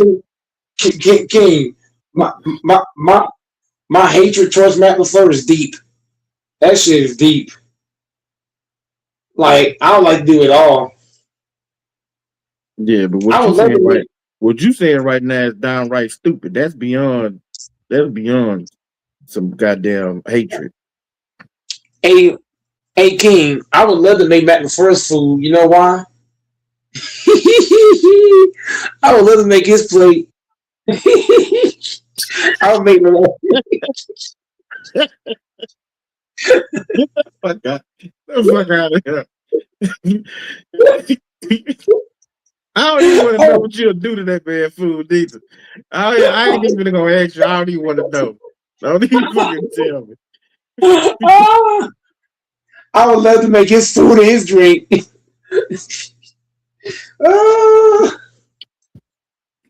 You should be ashamed of yourself even thinking that shit.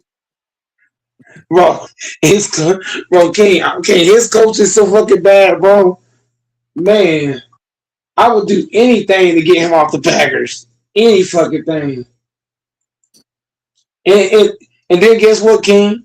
I'm gonna go to his funeral and I'm a fake cry. I'm like, oh my god, yeah, man. Oh my god, oh my god. Be careful what you wish for.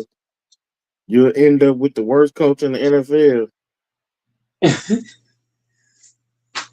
Sure, I would take that chance and keep this bum around. Hell no. That's like saying, would you fight a pack of wolves or jump the fence? But see, every team got fans who don't like the head coach. You know how many 49er fans hate Kyle Shanahan? Talk about they want Kyle Shanahan fired. So, I mean, that's just a thing, man.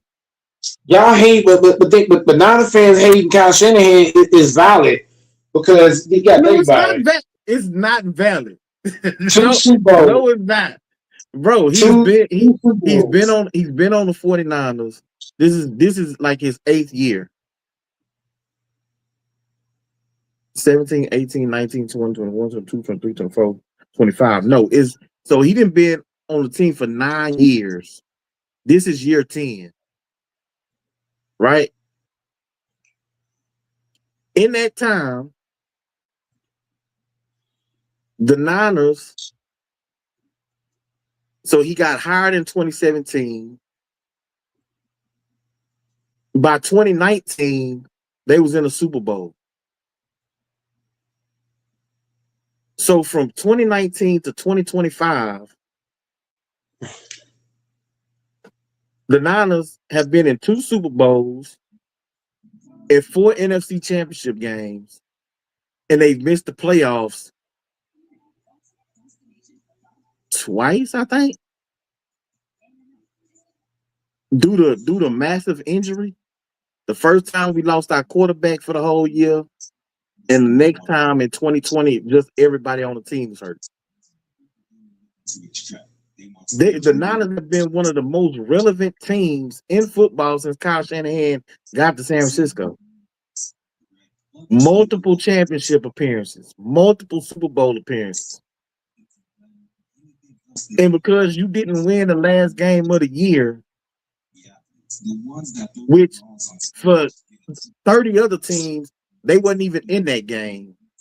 But because we came out on the losing end, you want to get rid of the coach that has changed the culture and got you as one of the most relevant teams in football. You got 5 primetime games every single year, guaranteed. Not to mention the other times when you just, the best game of the early window or the second window and you on national TV. Not to mention when you get flexed on to a primetime game because it's a big game at the end of the year.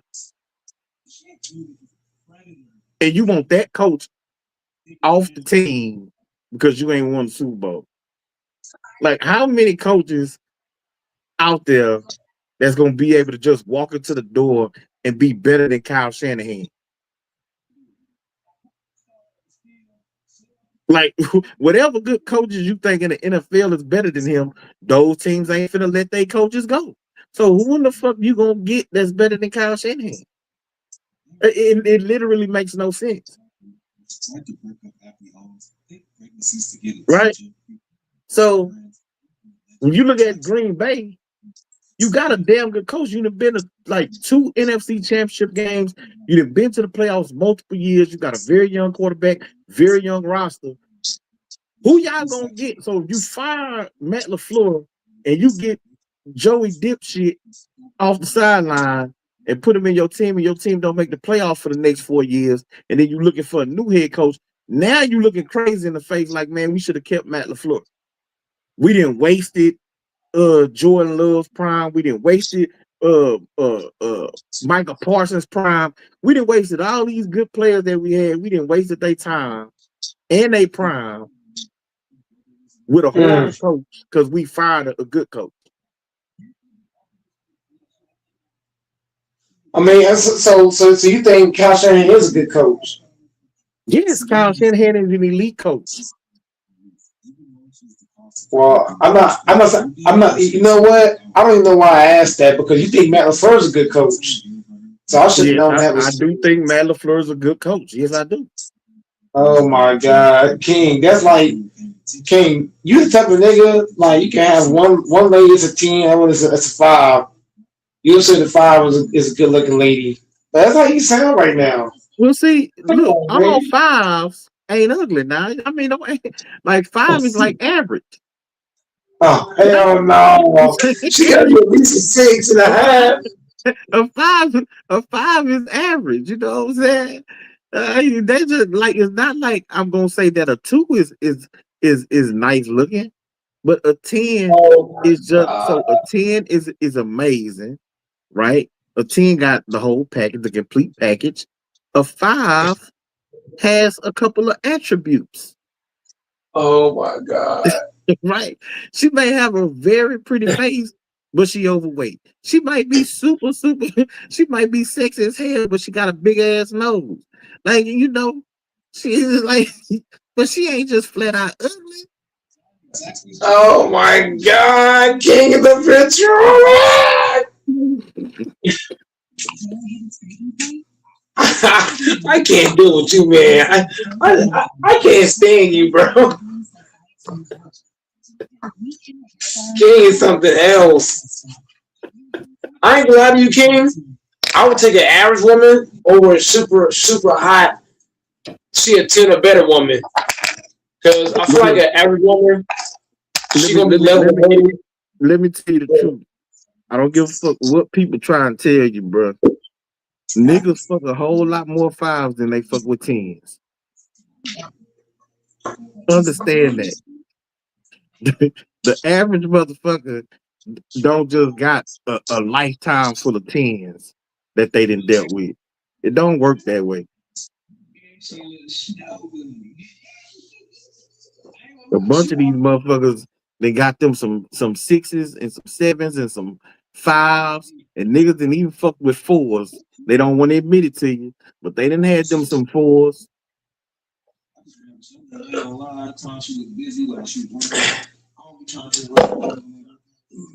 I mean, 4s and 5s. I feel like they're not gonna feel like they're too good for you. If like a 10 or better, she might feel like she just too good. A 4 and a 5 gonna be like, she's gonna be way more humble. Well, it depends. Because Yeah, you'll have 4s and 5s who think in their mind that they 10s, and then you'll have 10s who are down to earth. You know what I'm saying? They just regular chicks, but most dudes is too intimidated to talk to them because they so, you know what I'm saying, they so beautiful.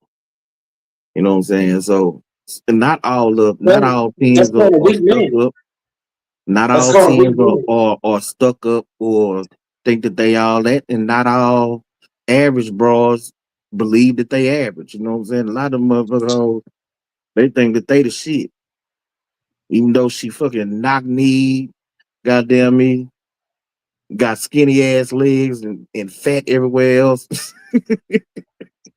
That, that that's called a weak man. If she's super attractive and you're intimidated to talk to her, then you're just weak. You're just a weak individual.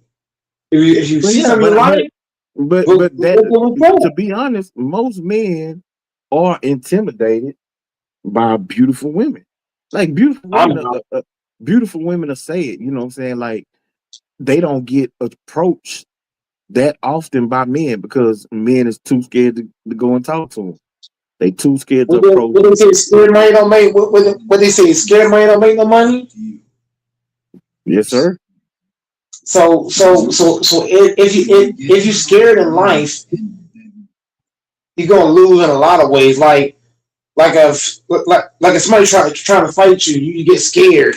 You probably get beat up, or if somebody cuts you off, you get scared. You probably crash.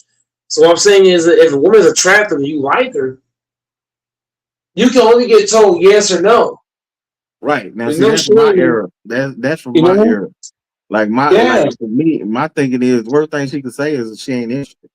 You know what I'm saying? I keep it pushing, but She might shoot you away. You know what I'm saying? That's about it.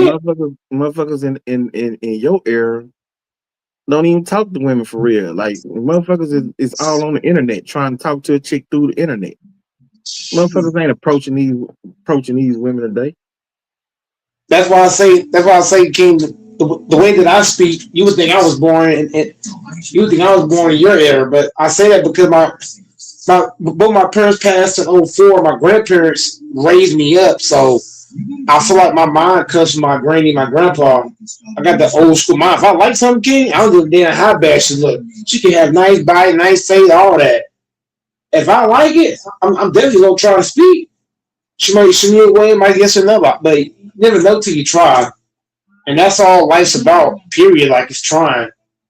You never know what you're gonna get told till you walk in that motherfucking space. Be like, hey, look, I like you. I think you look good. Like what I see. That's fine. I'll tell you Cause I ain't backing down them, King. King, my mom's like your era. If I like something, I'm gonna go say it.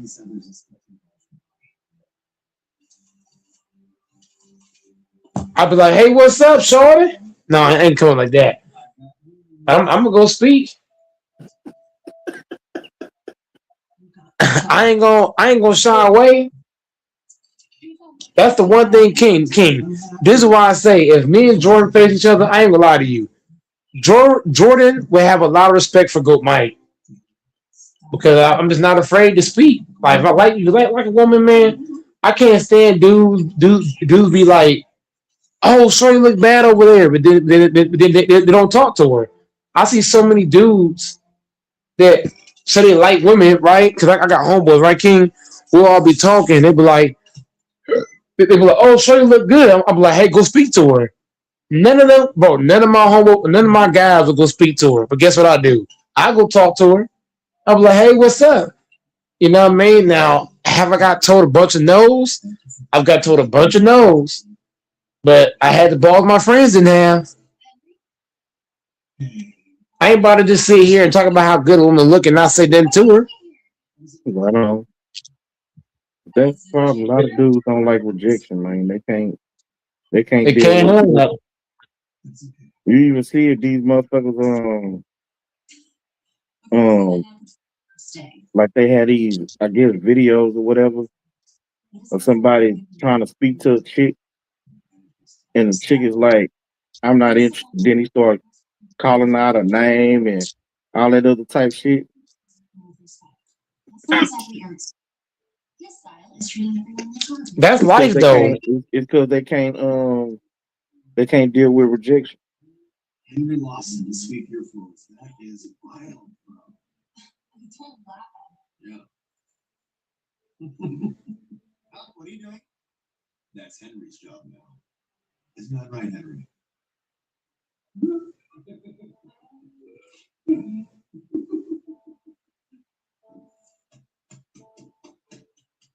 this is fun.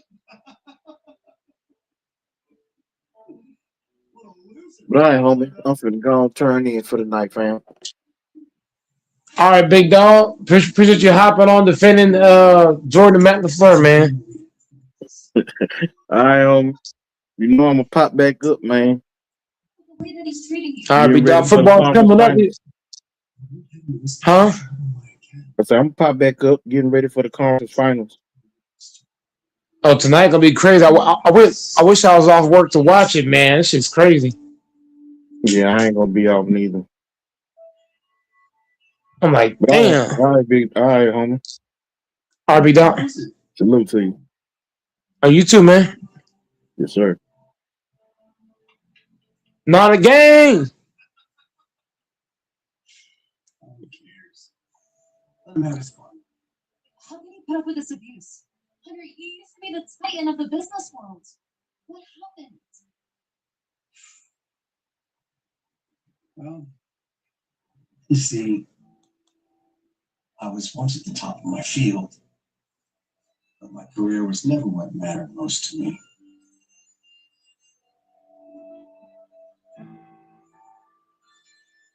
Then, one night, my whole world changed.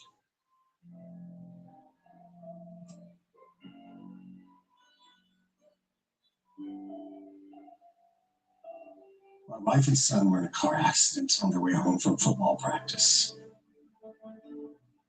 My wife fractured her spine, paralyzing her from the waist down. My son was left in a coma.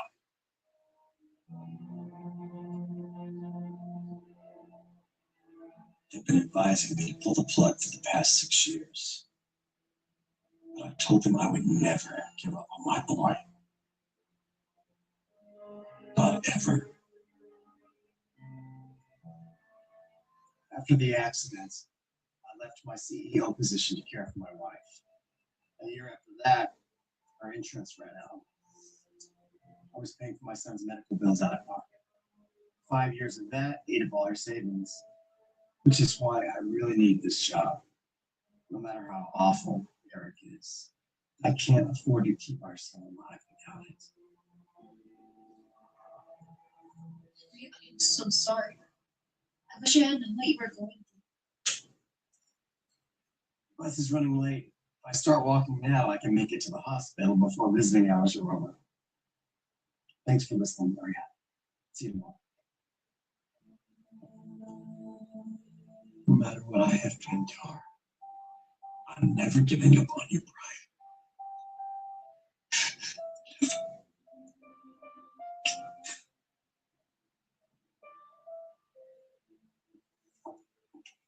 Good morning, Rich. If that mess isn't cleaned up by the time the company's founder gets here, I am going to lose it, and then I'm going to fire you, Henry. Okay, Eric, I got it. Oh, are you serious right now? What's going on? Henry's fired. That's what's going on. Go. Get out here, old man. So nice to have you here. I'm so sorry about this mess, but don't worry. I just fired the idiot janitor who caused it. Henry? Henry. Wait, how do you two know each other? We were roommates in college. Someone's roommates, we were best friends. We kind of lost track of each other for a few years. Missed you. How have you been, Mary? Heard that your company was rapidly racing up the Fortune 500 list. It's a long story. Now's not the time. I need to go look for a new job. Eric just fired me.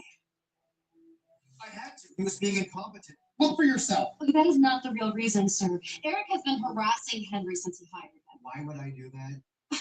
To get even for him for firing you 8 years ago. You sound ridiculous, Maria. Eric used to work for you, Henry. Why'd you fire him? I believe the first rule in management is to treat everyone the same, no matter the position or their circumstance. It's a concept I never could get Eric to understand. And Eric still hasn't learned. See?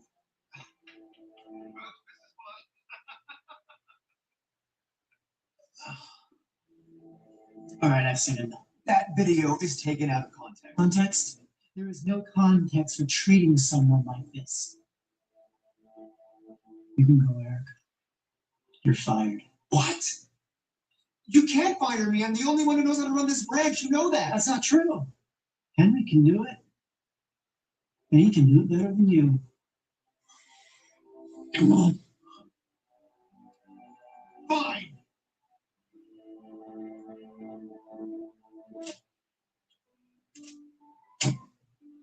What do you say, pal?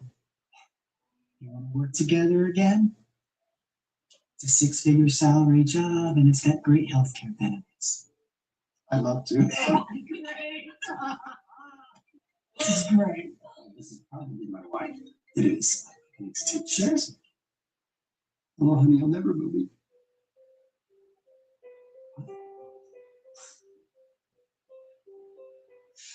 I'll be right there. I gotta go.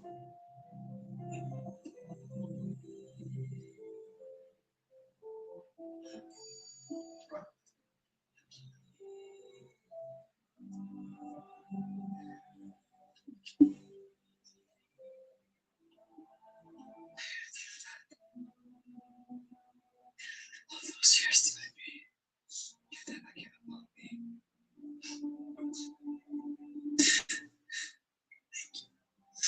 Thank you.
Northern Tool and Equipment. Get serious. Blend fitting. Research decades. Milliseconds. Finding the incredible in the invisible. Beyond. That looks good. What are you looking at, weirdo?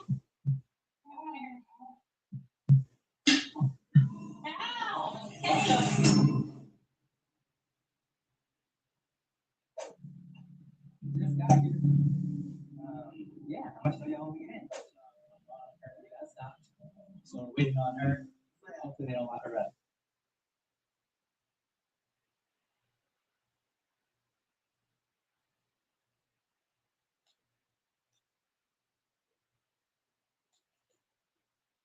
Stop work, I'm tired. You don't look like you got off work. You look like somebody put in work on your shit. What are you talking about? I did go. I went to dinner with my friends. What? Babe, I swear to God, what? What? Burn? What's down on your neck? We went to Chevy's. Okay, so I had time. My last client canceled, so I went to. What are you doing? You got time for what? I went to Chevy's with the girls, and I got a fajita plate, and I think I burned my neck. Use my phone. Use my phone. Flemmy, I'm about to get. I swear to God, I will never put my hands on a girl. I will never do that. What? It's on your neck. Let me. Calm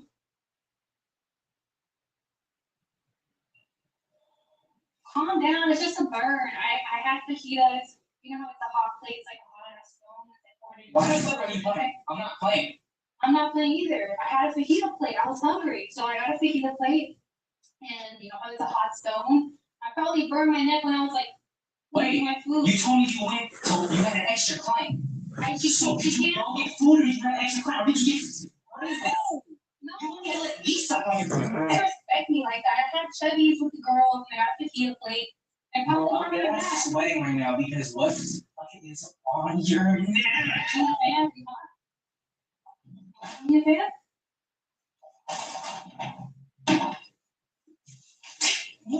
Stop. Come here, bro. It's nothing. It's nothing. Leave me alone. Bro, come here. I'm not trying to put my hand on you, but I need to see if that shit comes off. It's a burn. Stop that hurt when you touch it right now. Stop. Help me. Let me put my finger on it to see. You know how you're giving me anxiety right now. Can you please hold on? What I'm giving Can you calm down? You're giving me anxiety right now. I can't do this shit. I'm about to be done. You playing like a little ass girl and shit. Let me see your neck. What? It's not. It's a burn. Stop. It's a burn. Look like a burn, dude. It's a fajita plate. Stop. Stop. Why It's is a it? fajita plate. Why is it? Oh God, why is it coming off, bro? Put it on your mom's. Put it on your. You never had a fajita Put it on plate. your mom's. I got this chicken. Put it on your I mom. got like a chicken and like we're like steak and shrimp one. Put it on your mom. Put it on your mom. It's a fajita plate. Put it on your mom. Babe, I'm not doing What? this. I'm not my finger. It's a burn. That's why. That's why it's not gonna come off. It's a burn. Hey, this shit's not even funny, bro. Can you give me a massage or something? My neck hurts from freaking burn and I was controlling like You know, I swear to God, this shit don't come off, bro. I swear to God, this shit don't come off. It's not gonna burn. It's a burn. Alcohol and a burn's gonna burn. This is makeup remover. No, that's not an alcohol. That's not gonna freaking take any makeup off. I don't even know if this is a burn. Bro, you about to have me. You're just wasting the cotton pads. I only have like 50 left. Which one is the makeup remover? Because I need to. You're playing. You're. It's a burn. Are you lying or acting so go out? What did you? Chill. I'm about to crash out over a girl. Calm down. It's not that serious. Which one's the makeup remover? It's not. It's not that. It's not serious. It's not. It's not serious. It's not. So I can match that energy. I can match that. I can do that. Go get yourself a fajita plate if you want one.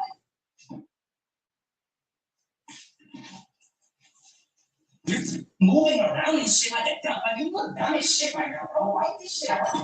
You're the one who's dumb right now after no more fajita plate. Yeah, okay. This shit don't come off. I'm leaving you stupid ass. Tell me that shit. Let me see.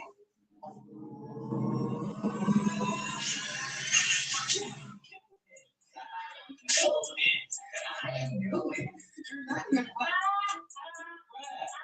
What are you doing now? You got Frank. You got. Why did it come off my finger? Frank. You got. Why did it come off my finger? In your head, red, and your sweat, your balls. Damn, you're really sweating. Babe, I pranked you. No. He got pranked. No. You got pranked. You got pranked. Oh my God. Right now. Hot, bro. Hot. Show the camera. Hold on, show the camera. Did you wipe it off already? It was sweating. Oh my.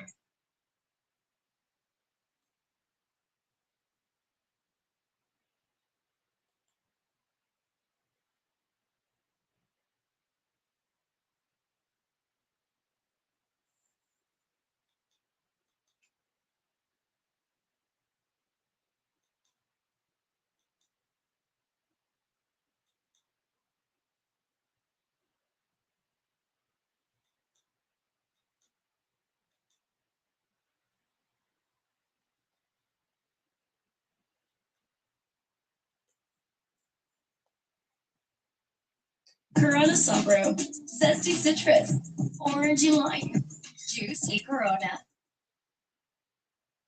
The Tempur-Pedic breeze makes sleep feel cool, so no more sweating all night or blasting the air conditioner.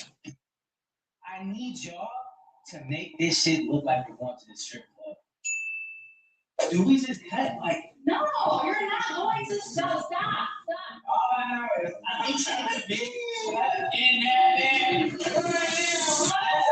What's good, YouTube? It's your boy JS3.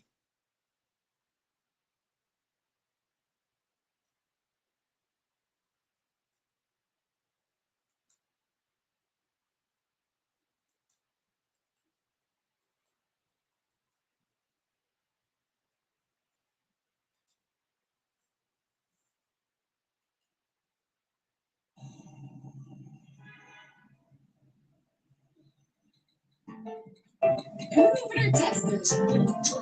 Yo, no, is this Jessica? Jessica from the club? Are you serious? You told me you was gonna stop doing this. You told me you was gonna do right by me and all that. Yo, listen, you told me you wanted to figure. Put me over, they ain't got nothing to say. I told them I got tests because I'm rich, they said okay. Gotta pay a lot, niggas get shot up every day. Hold up, what the fuck I'm supposed to say? Only put me over, they ain't got nothing to say. I told them I got tests because I'm rich, they said okay. Gotta pay a lot, niggas get shot up every day. You got a big body, but This Death Row inmate spends every single day shadowboxing, throwing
Hey, can you hear me?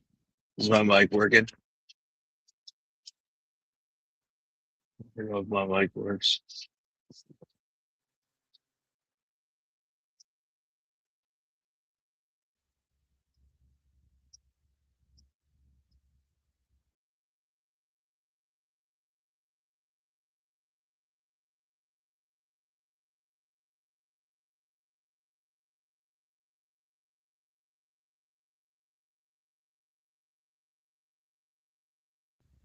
Testing, testing.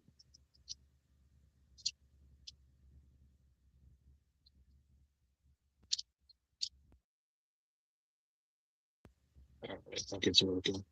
Yeah, no problem. Take your time in the kitchen. I'll be here. If the other guys will hop on, we can have a good conversation. What a collapse by the Pistons. Oh, it's not often you see a team 2-0 lead lose series. Wow. First seed 2-0 lead loses to the Cavs.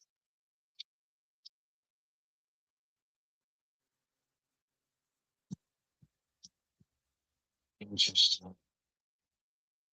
Although, as a Celtics fan, I certainly cannot criticize anyone. And also shout out to Philadelphia and the Sixers and their fans. You beat the Celtics fair and square. Great comeback. Was actually rooting for you to have a competitive series against the Knicks. I don't think anyone wanted to watch you guys get swept except for a Knicks fan. So, uh, but hopefully, I hope good luck to Philly in the future. Congratulations to everyone in their upcoming draft picks. Uh, yeah, but I can't talk bad of anybody. The Rockets or the Lakers or Sixers, anybody, I got to show respect because we're the second seed and we're out in the first round with our guy back a month into this end of the season, 6 weeks. But I still think it was a positive season.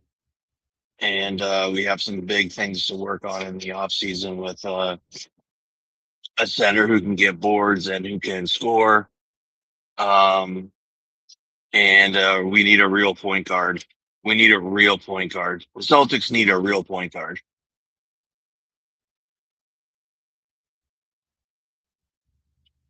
We need a real starting point guard, starting caliber point guard.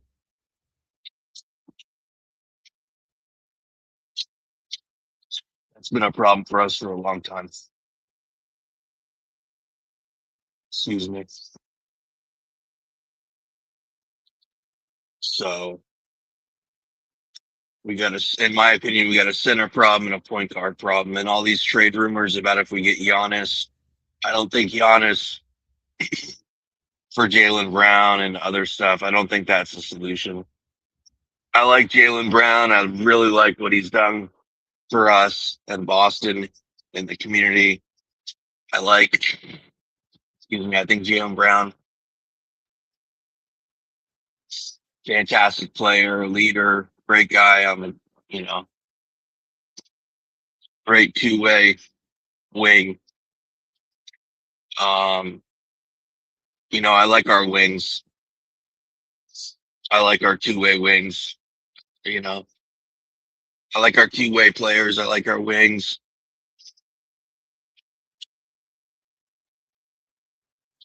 The fact that Jalen Brown and absolutely Tatum can play defense, can get boards. You know, obviously Tatum is better at that, but uh, I would like to see a coaching change. I would love to see a coaching change. I wonder what it would be like if Sam Cassell was our head coach instead of Missoula. Um,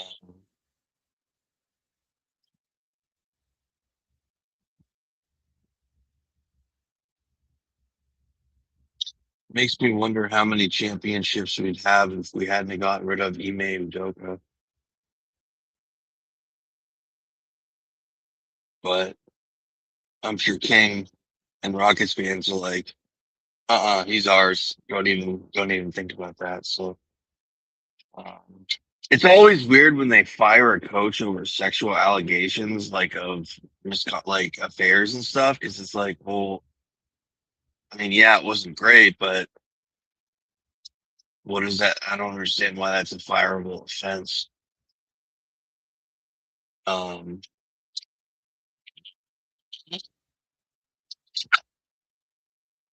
to consenting adults. Excuse me. The lady or her husband should have left the organization amicable or a couple game suspension. Or people don't know when to shut their mouths, and they just want to stir up trouble.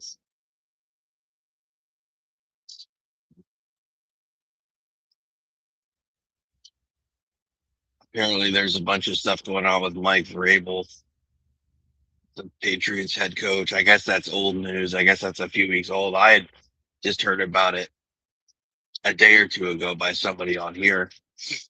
Maybe it was somebody at work was talking about it. It must have been somebody at work.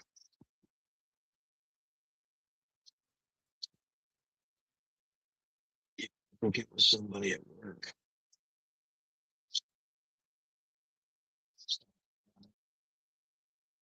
Is that a state trooper?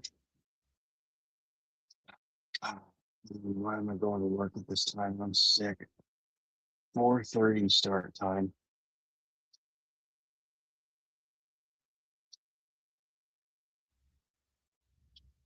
Strangest start time I've ever had in my life. I maybe slept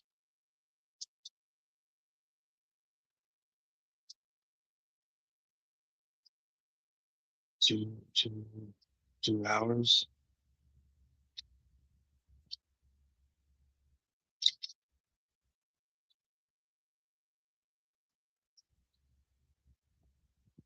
See,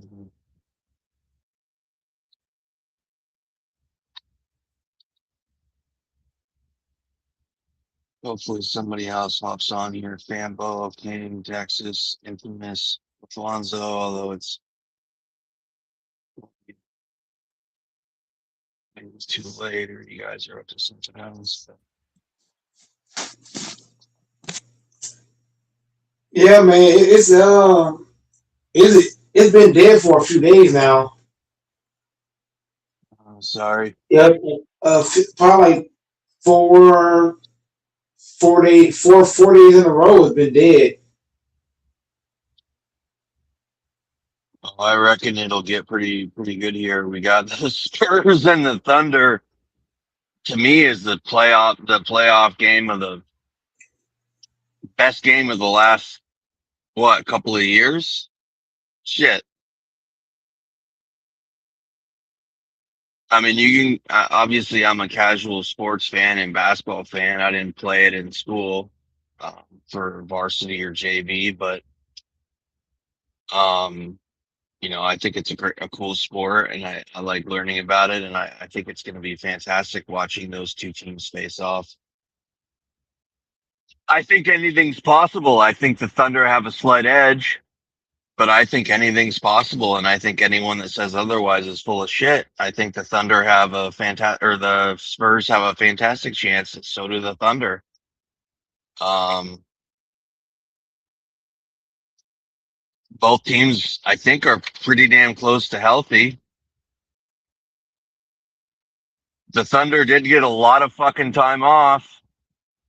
So did the Knicks. The Knicks have been off since the 10th, I think. They've got a full week rest uh ahead of the Cavs when they play on Tuesday. I mean, That doesn't happen a lot in basketball. That happens in football with the bye week and some of that shit. But now there's only the first seed that gets the bye week, not the first and second. But it's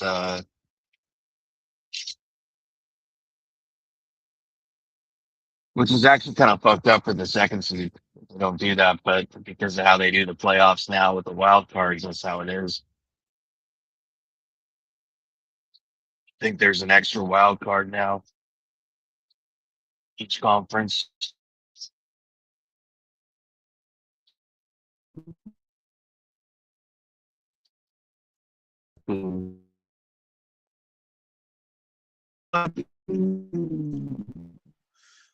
Oh man, OKC's gonna win it because of the refs. I hope that's not the case. Probably right. You're you're probably right, buddy. Isn't that crazy? That's just crazy how powerful the refs are that they can decide a game before it's even started. That's just crazy. That's crazy. Especially a game that's a 7 game series. Like it's not one game or big like for deciding a playoff game. Like 28 quarters theoretically. At least at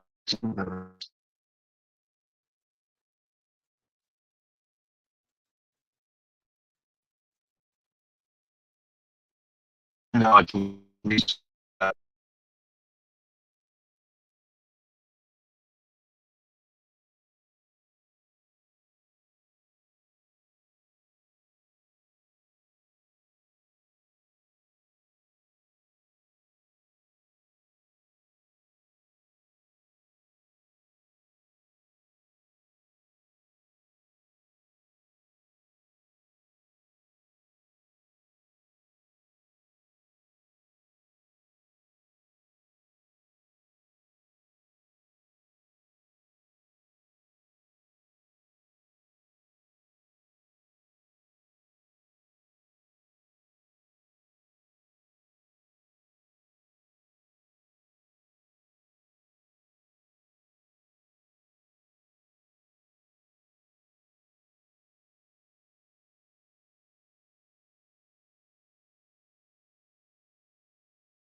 yeah, I mean, Mike, you really know what you're talking about when it comes to sports.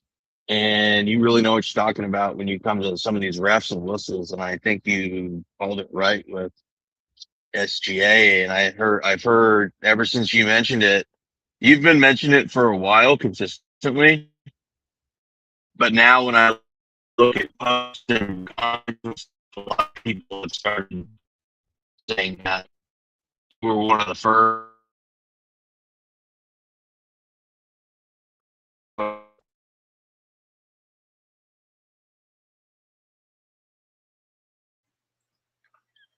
Yeah, nobody's talking about it, man. But OKC's gonna win because of the refs, man. Nobody sees it, but sports are decided before the game even start.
Sorry about that. That should Yeah, be the Lord just last falls time. out 122. Yeah, I know it's annoying. I'm sorry. In this case, it's because of the network where I'm at. I'm in the middle of nowhere, going through. Who the fuck are you? Um, I'm up at an ungodly time, the dead of night. The only people on the road right now are drunks and cops and me. Jesus Christ. Sorry, I shouldn't be saying the Lord's name in vain, but this is ridiculous. But like this series, everybody's so hyped about this series. But little do they know, the Thunder gonna win. How many games do you think? You think it's even gonna? You think the league's gonna let it even be close or what? I think it's because it's gonna make so much money. They gonna let it go 7 games. They'll let it go 7, but then the game will be close in game 7, and then they gonna start calling that bullshit for SGA. Damn. Hey, Texas ain't Hey, been on the buddy, panel since the Lakers got split. are you serious? Wait, what did you say? I said Texas ain't been back since the Lakers got split. No, Texas already said he's coming back for the Spurs series, but the Spurs series not gonna be a series. Watch what I tell y'all. It's not going to be a series. Wait, who they playing? Huh, So if you the pay your Thunder, hard-earned bro. money, if you pay your They're hard-earned playing the money, Thunder. Oh, the Thunder. yeah, Okay. Sorry, Mike. Yeah, Sorry, Mike. y'all know I don't pay very attention good. to like The current fucking basketball. Thunder go cheap, bro. Why should I tell you? It's gonna be game. It's gonna go 7 games. I'm gonna tell you exactly how it's gonna go. Because this series is gonna make a lot of money for Adam Silver, he'll let it go 7, right? But then what he gonna do in game 7? He said, "Oh, okay, games. He gonna make sure it's close, and then they gonna call some bullshit for SGA, and it's gonna break it open."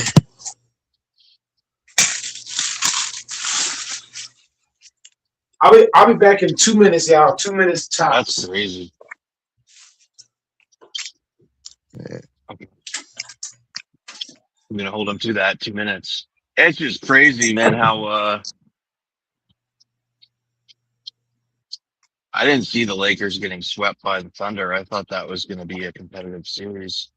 That was crazy, man. They made light work of them. I mean, look at the leadership on the Lakers. You had Rui Hachimura doing what he was supposed to do, but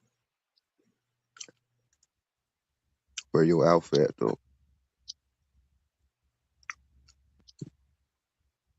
Yep. Yep. It's hard to be motivated to play on a team where this nigga on video side eyeing niggas while they sitting on the bench. You know what I'm saying? Because he finna trade him. Who, That's the to- LeBron? that's yeah that's a toxic ass. Like I wouldn't even associate with a dude like that. That's a toxic motherfucker right there. Yeah. A pump, like just a whole ass nigga. Like, but you gotta play on the team with that dude, and he pulled all the strings. He got all the influence. You know what I'm saying? It's kind of demoralizing if you're on the team with him. So He definitely pulls all the strings.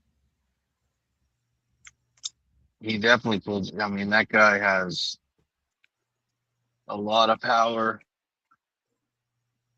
He claims he didn't know about the Anthony Davis Luka trade. Who knows? I still think the Lakers got the best of that. Anthony yeah, Davis's best years are way behind him. I mean Not way when you behind him, but they're behind him. even when you ball out like Rui was doing, but the coach takes you out. You know what I'm saying? Right when it matters the most. How are you supposed to even like? How you supposed to be excited to play on a team like that. You gotta like, I don't know, you gotta be motivated. Like you gotta be all in, you gotta be locked in. How you gonna be locked in on a team like that? Yep. Yeah, it's such a circus right now with him, and it's a distraction with all the noise surrounding him, what he's gonna do, if he's happy, if he's gonna retire, if he's gonna get traded, who he wants to bring in, his son.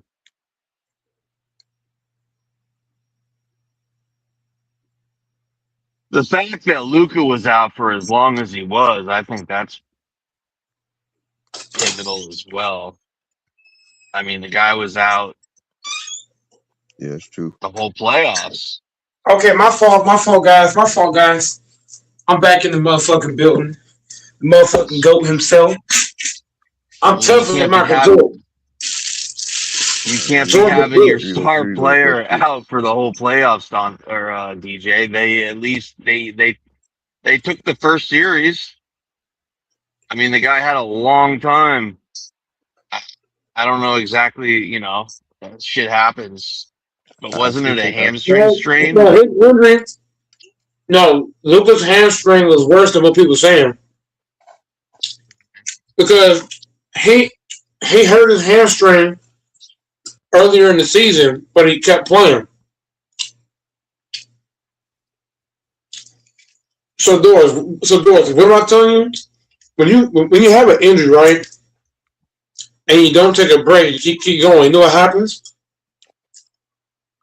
Makes it worse.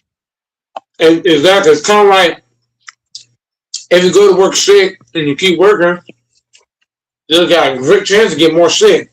So with Luka is that he was already hurt earlier in the season with that hamstring. He kept playing on the bad hamstring. You get what I'm saying? He kept playing on it, and then eventually said, "You know what? Fuck you." Gave out. Say, you know what? Fuck this nigga. Just like Kobe Bryant. Hey, Doris. Kobe, believe it or not, he had a fucked up lower leg injury. But guess what? He kept playing on it. What happened? Tore that bitch off.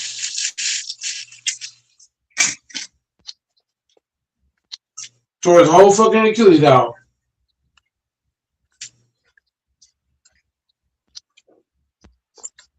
But you supposedly tougher than him, Mike. You said what? I said you supposedly tougher than him. I'm tougher than a lot. I'm tougher than Michael Jordan. Okay, then tear your Achilles then, nigga. Like as Jordan never tore his Achilles. What are you talking about? I'm talking about you. Tear your shit, then, and see. Bro, Jordan is not. Oh, I didn't say it doors. Did I say I was tougher than Kobe? No. Nigga, I said I'm tougher than Jordan. You tougher than Jordan. You tougher than Kobe. Bro, listen. Kobe Bryant is tougher than Jordan. You know why I say that? Kobe Bryant never took a year off. Show me 1 year in Kobe's career where he took off the whole fucking year, like how Jordan did. Hey, Doris, I tried. I'm done. Hey, Am I lying, Doris? Kobe Bryant had every excuse. Listen, Kobe Bryant had every excuse to take off a year like Jordan, but he didn't do it because he's a dog. I've been this shit long enough. I'm done. He had the Colorado. Shut up when I'm talking. He had the Colorado.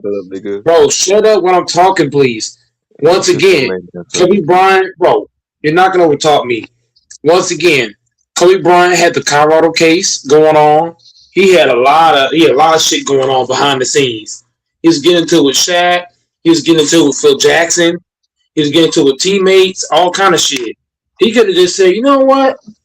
I'm going to take a year off. Fuck it. But he didn't do that. Kobe Bryant is a real dog. Michael Jordan is a bitch. Michael Jordan is a sucker. Mike had to step down. What Why did Jordan take time off then? Because he a hoe. If you listening, Mike, I'm telling you, he had to because the league made him. I don't want to hear that shit. He had Oh, to. it did? I That don't did. want to hear that shit. Bro. I don't want to hear none He of that got in shit. trouble.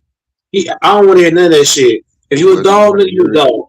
or you don't want to hear it, you can look it up, nigga. We can't call him once again. From now on this panel, I don't want to hear anybody say that Jordan's a killer or he's a dog. Because a real killer, when I take time off. Yeah, he took time off to play baseball. Man, he a sucker. The average Jordan's a motherfucker that bitch. took time off and not did Nobody shit. should look up to Michael. Nobody who plays sports or lives life, But sit bro. around I their would ass never look, and bro. smoke and Jordan is drink not a guy. and party. No. Jordan is not a guy. I'm gonna say it again. So you keep trying to overtalk me. Jordan is not a guy. If I'm growing up and I want a guy to look up to, it definitely ain't Jordan because he's a quitter. Quit, bro. We'll tell that to Allen Iverson and C Mac, Allen Iverson ain't D never quit. Wade and Kobe Allen Iverson ain't quit. and all Dwayne them Wade ain't niggas quit.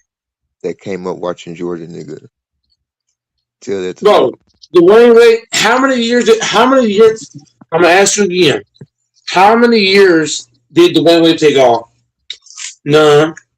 How many hours did he take off? None.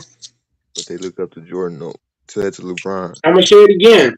Those guys are tougher. Once again, Iverson is more of a dog than Michael Jordan and Dwayne Wade. Hey, Damn. George, that's easily disproven, though, because all you No, gotta it's do is pull not. up the numbers. So Mike just on here You can't talking. take time off and say you a dog. All you gotta do is pull up some stats, some numbers, and be Once watching. again, man, Michael Jordan is a soft ass nigga, bro. He's soft. Hey, I'm done. I'm done. Y'all got it. Michael Jordan's a pup. Y'all got it. He's not better than LeBron. He's not better than LeBron. He's not better than Kobe.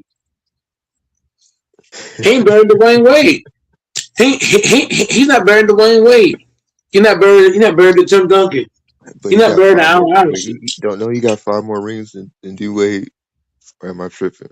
How 4 many rings years? How or many more. years Dwayne Wade He quit got 3 for? more rings. How He many got 3 years? more I don't rings. care about rings. So wait, hold on, let me see.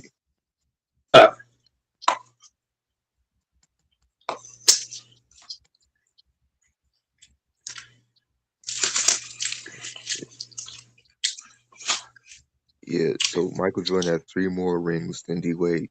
Michael Jordan's a quitter. Michael Jordan needed time off. Michael Jordan needed a break. He a pussy. Wow. Michael Jordan was sad, man. He needed a break. Oh my god. Well, Jordan's a bitch. I'm so glad he's not my dad. He had motherfuckers scared to play him. Bro, Michael Jordan is a quitter. No way around that. Alright, yeah, I'm done. I'm not gonna do this tonight. Michael Jordan's a quitter. How you gonna be a dog and you quitting?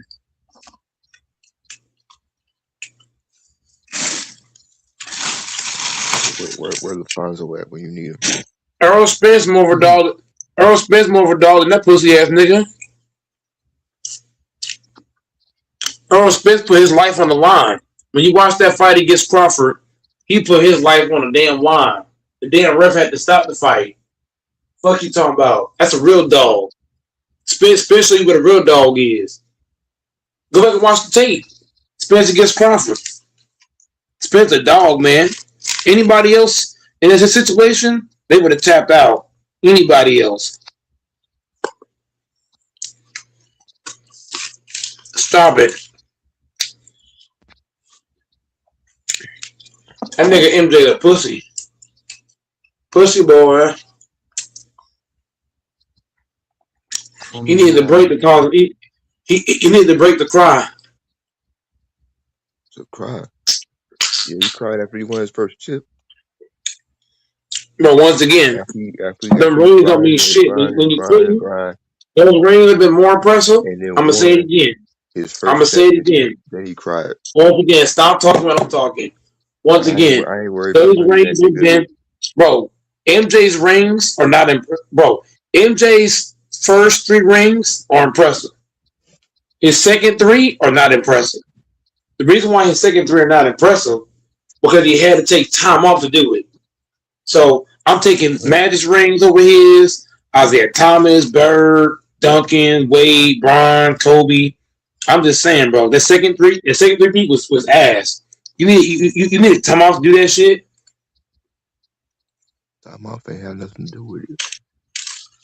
MJ a hoe. The fact that he took time off and then came back and did the exact What same kind thing of again. real killer? Once again, DJ. If MJ was a real killer, killers don't take time off. See, we gonna go in circles with this, but see, you doing this on purpose because this is what you like to do. You like to troll because you don't got nothing better to talk about. I like killers, DJ. So you I like to like troll, killers. I like real killers. and so I don't like hoes. the fact that this nigga left, played another sport, then came back, He quit. He and then quit. after Six air right. a He fucking setback, quit. He quit and came back. He pussy. he came back and did what he did He the first quit. time again. Man, stop sucking dick, nigga. Whoa. Get off your motherfucking knees. That nigga's a quitter. Man, If Jordan, if Jordan was my fucking dad, I ain't gonna lie to you. If Jordan was my fucking dad, I would take as much money as I can from him, but I would never come as my fucking dad.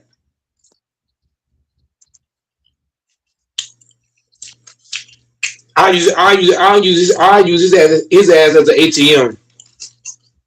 That's what I think about Jordan.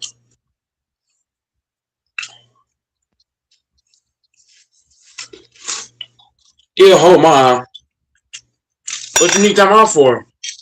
You scared, nigga? Yeah, see, Dorsey not listening. So he's just gonna keep saying that over and over again. You scared, bro. Jordan was scared, bro. He was scared, bro. Then he said he was scared of Hakeem, but King said that how was he scared of Hakeem, and nobody knew that Hakeem was But gonna be silent. once again, Jordan supposed to be a killer. What they told me, he supposed to be a killer, supposed to be a dog, supposed to be that dude. And you need time off?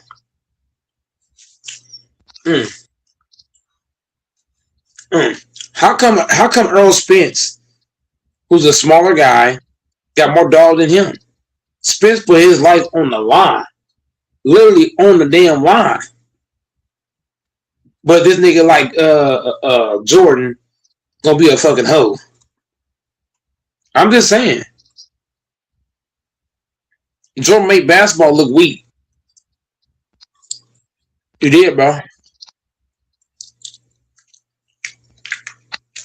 I'm gonna get some right now. Hold on, Mike. I don't fuck with SGA. I fucking hate SGA. But guess what? I guarantee you won't take a year off. I don't fuck with LeBron. But guess what? LeBron take a year off. No, okay, I'm finna cook you right now. Because I just pulled up that Jordan played all 82 for 9 different seasons in only 15 years. And he had a year off. But LeBron only did that once though. And he had a year off. How many years? I'm gonna ask you again. How many years did LeBron take off? Shut the hell up, nigga. Shut up. Shut up. Huh? Dude, I just cooked this dude. I don't see how. MJ played all 82, 9 seasons. Bro, MJ took time off. I have only 15 seasons. DJ, put the drugs down. DJ, put the drugs down, bro. LeBron been playing for 23 years. He only did that once. DJ, bro. I'm tired of hearing you talk, bro. You're on drugs. You're on cocaine. Shut the hell up. Now I'm on drugs. How many years LeBron take off? You don't want to answer that. That's not the point. How many years he played all 82? He only did it one time. Once again, bro, Michael Jordan played against plumbers and ice cream truck drivers. So Oh, shut that shit up. okay, you gonna move the goalposts. All right. Yeah. Jordan competition was weak. I could have won 6 rings in that era. What? You don't have to win 6 rings in a church league. Bro, Michael Jordan's a puppy. He ain't shit without he ain't shit without Rodman and Scottie Pippen. That's actually false. Playing that watered down era. That era was so fucking trash. So many bums. So many of them. Shit was terrible. He did it without Dennis Rodman the first 3 times. So Michael Jordan had it real good back then. He had it real good. He had it. He had like fairy tale land. Damn near. Shit was terrible. Nobody even tried to beat Jordan. Nobody. Everybody just sat back on the ass, was doing cocaine and crack. And I don't respect Jordan.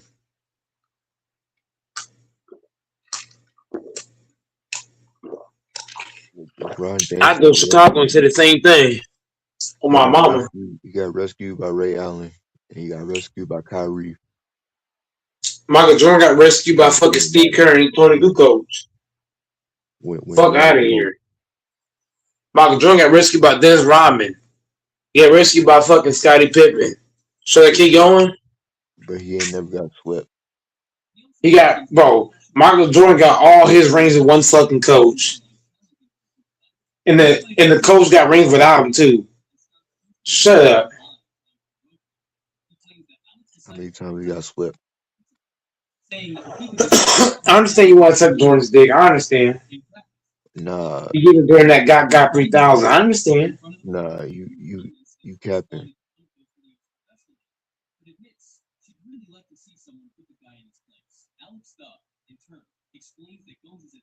Okay, MJ only got swept twice in 86, 87. That was against the Celtics. Noticing Alex's friendliness, Samantha also decides to sign up for private lessons while observing her son's Turn training. your little TV up, nigga, because you getting cooked. Alex observes that she moves with ease and shows progress beyond what was expected for someone so young. Later, Samantha's ex-husband arrives to pay for Terry's lessons. Seeing his wife sweaty after training, he approaches arrogantly and completely ignores Alex's presence. The instructor explains that they were participating in a trial lesson, something offered to parents on their first visit, and says that he could also participate if he wanted. Leo replies that he sees no need, stating that he already has some experience, although he hasn't practiced for quite some time. Alex hands over the registration form and asks him to sign it, assuring him that he will take good care of the boy's development. The next day, after training, Alex asks Samantha if she has any plans for the afternoon. She replies that she's going to spend some time with Terry's father. As she's leaving, she returns and decides to invite him out that evening. Later, they two meet at a restaurant. During dinner, Alex reveals that he has undergone 5 spinal surgeries, 2 shoulder reconstructions, and still has a metal plate in one leg. He recounts that he lost his title in his last fight and, on medical advice, decided to end his career. Since then, his gym has become his main priority. Samantha then shares that she separated from Vior 3 years ago, but that he still hasn't been able to accept the end of the relationship. While she tries to move on, he remains stuck in the past. At the end of dinner, in the background, Victor sees her watching the two from a distance, clearly bothered. The next day, he shows up at the gym, determined to cancel his son's registration. Julio responds aggressively, saying he won't tolerate another man trying to get close to his wife. Hearing this, Alex approaches, and Victor begins to directly insult him. Faced with the situation, the master suggests they resolve it outside the academy. Alex tries to calm the situation, suggesting they talk at another time, as children with their parents would be arriving soon, and he didn't want to cause a commotion. Irritated, Vitor orders his security guard to confront him.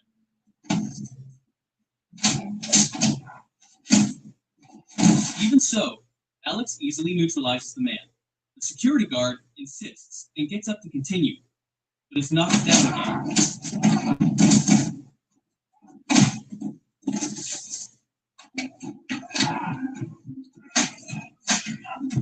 Faced with the insistence, Alex applies a hole to immobilize him completely and makes it clear that he doesn't want to see either of them there.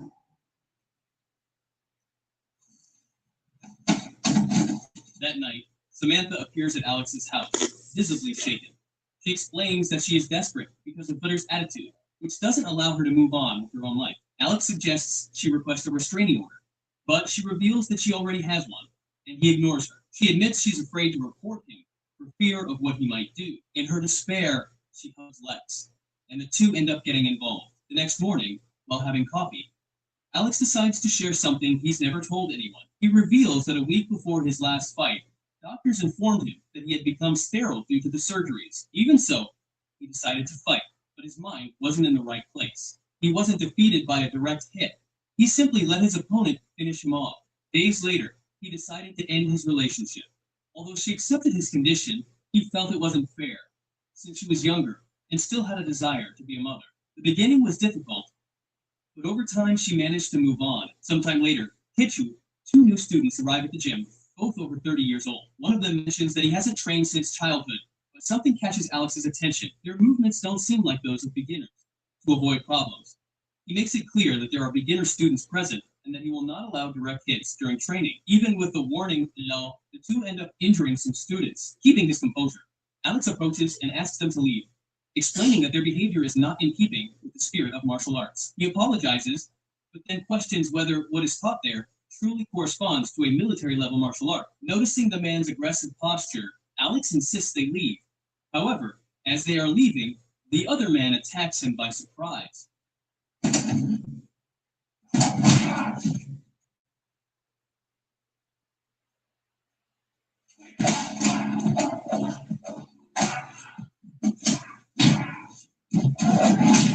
Alex insists he doesn't want to continue, but both refuse to leave. After applying a firm hold, the second man tries to interfere, but one of the students manages to stop him in time. Alex then asks the student to step aside. The two reposition themselves in the center, ready to continue. But the arrival of the police interrupts the situation. That same afternoon, Yuli's daughter and a friend approach Alex asking for money to buy ice cream. He gives them some bills. As they were returning to the academy, however, a van stopped nearby. The two hooded men disembarked and removed the girls. As time passes, Yuli begins to despair and asks Alex if he has seen the children. He replies that he believed they were with her. Checking the back exit, he finds the ice creams fallen on the ground and realizes what happened, immediately calling the police. When the police arrive, they interrupt the students and ask about the security cameras, but none of them cover the outside area. After the officers leave, Alex tries to calm Yuli down and says that the police will continue investigating, Fobon suggesting she go and rest. Even so, she refuses to stop and states that she will not rest until she finds the girls. Unable to contain herself, she breaks down in tears and Alex hugs her, trying to comfort her.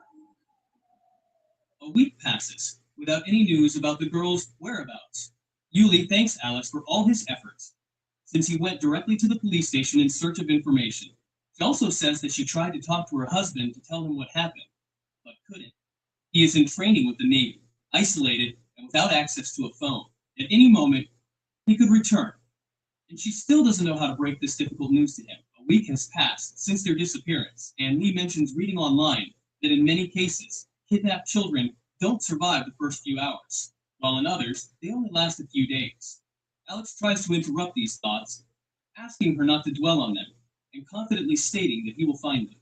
Yet, Yuli reiterates that a full week has elapsed, leaving Alex unable to find anything that truly brings him solace. Unable to bear the situation any longer, she decides to leave. Sometime later, Samantha notices Yuli is spending a lot of time in the bathroom. Worried, she approaches, knocks on the door, and asks if everything is all right, but receives no answer. The tension rises, and Alex decides to open the door using the key. Upon entering, he finds Yulia lying on the floor, unconscious, with several anxiety pills scattered beside her. Meanwhile, it is shown that the girls are still alive. They are being held captive in an enclosed space, under constant surveillance by an armed man who demands absolute silence while feeding them every day. Overcome with fear Violet gathers her courage and asks if they will ever see their parents again. The man reacts aggressively, hitting her with the gun and reiterating that they cannot speak. He also makes it clear that if she repeats that, he will shoot her in front of the others. Sometime later, Samantha brings her son to Victor and he asks her if she's still dating the coach. She replies that it's none of his business. Victor mentions that he heard about the girl's quote disappearance and says that it must be devastating for their parents, calling the situation the worst thing anyone can face. He then apologizes for his previous behavior with Alex and says that Terry keeps talking about the fights, making it clear that it means a lot to the boy. He also states that if he can help with the search of Al, he is willing to do whatever is necessary and asks if the police have found any leads. Samantha thanks him, but admits that there is still no concrete information. Before saying goodbye, Victor asks her to be careful, saying that he wouldn't want his own son to be the next victim, and that he wouldn't know how to deal with something like that. 2 weeks later, after a class where Alex teaches techniques for reacting to situations involving armed threats, a colleague approaches him with new information. He investigated Vior and discovered that he has military training in Australia. After leaving the army, he moved to Romania. Even though there is a restraining order against him, officially, his record shows nothing suspicious. Despite this, no concrete leads about the girl's whereabouts have emerged. Meanwhile, Yuli remains hospitalized. Doctors consider the incident to be a suicide attempt. She explains to Alex that she didn't want to end it all. She just wanted to stop the pain she was feeling at that moment. But her emotional state shows how shaken she is. That same afternoon, Alex receives an unexpected visit. Bones, the current champion, appears after the posters of the missing girls. This time, his demeanor is different, but respectful, and he shows interest in training at the gym. To everyone's surprise, he follows all the rules and performs each exercise as instructed, without questioning anything. At the end of training, he calls Alex aside for a private conversation and reveals that early in his career, he made a promise to himself. To be a true champion, he needs to face him and beat him. Alex replies that he has already won the world title, so he sees no point in a challenge now. At that moment, the man demonstrates that he knows what really happened in Alex's last fight. He states that Alex gave up of his own accord as he was at his peak and no one could defeat him, making that decision clearly intentional. Alex admits that he is not the same as he was years ago. He mentions the physical wear and tear, the time away from fighting, and the various surgeries he has undergone. Even recognizing that a victory wouldn't change much, he accepts the challenge. Having donned their gloves, they take center stage.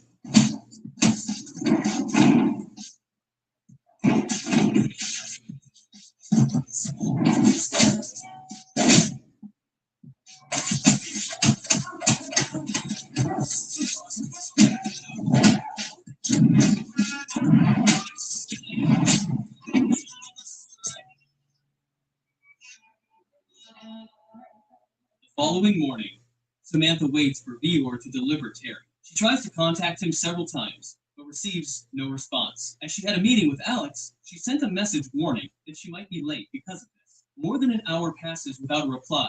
With her cell phone battery almost dead, she decides to send another message informing him that she's going to his house. Upon arriving, she knocks on the door, but no one answers. The silence drove him to enter the house via the garage. While observing the place, she comes across a disturbing scene. Vior's security guard is holding a girl captive, visibly injured. He puts her inside a cage-like structure and covers the entrance with old boards to hide the space. When the man goes to the car, he notices that one of the doors is open. Thinking it was carelessness, he simply closes it without realizing that Samantha is hidden inside. Frightened, Samantha begins to explore the garage. While rummaging through a garbage bag, she finds the shoes Violetta was wearing the day she disappeared. She tries to call for help using her cell phone, but realizes she has no signal. Even so, she decides to go ahead and enters the hidden area that had been covered. Upon finding the girls trapped in cages, she tries to send the location to Alex, but the message is not sent due to lack of signal. At that moment, the man surprises her and hits her on the head, knocking her unconscious. When she wakes up, Samantha realizes she's been placed in one of the cages. Violetta recognizes her immediately, creating an unexpected connection between them. A few seconds before the phone completely shuts down, the signal returns briefly, allowing the message to finally be sent. Upon receiving the location, Alex wastes no time. He copies the address into the GPS and speeds off towards the location. When Samantha regains consciousness, she finds herself face to face with Vitor. She explains that she was about to pick up Terry, but ended up getting involved in negotiations with a man from Romania to sell her merchandise. He admits he hasn't slept all day because of it, and expresses surprise at realizing Samantha got involved in his business. Desperate, she asks about her son. Peter replies that she doesn't need to worry anymore, as he claims she will never see him again. Then, he reveals something even more disturbing. He says he was always interested in her, not her son. Taking care of the child was just a way to maintain contact with Samantha, not believing what had happened. She questions when he became so cruel. Viewer coldly replies that he's always been like this, now that there's nothing left between them. Well, he claims their son is no longer important. Overcome with anger, Samantha reacts furiously while Peter shows indifference and questions what she expected, making it clear that she will face even worse consequences. After that, Viewer lunges at her and hits her hard on the head, causing Samantha to lose consciousness once again. Immediately afterwards, he approaches the girls and tells them they can scream all they want, because no one will hear them, since they are in an isolated place, far from everything. Upon returning, he orders his henchmen to call Terry. The boy had already been in his room playing for over 3 hours when he speaks to his son. Victor says that his mother came to pick him up, but ended up leaving and left the car in the garage. Then he warns him to get ready because they are going on a long trip.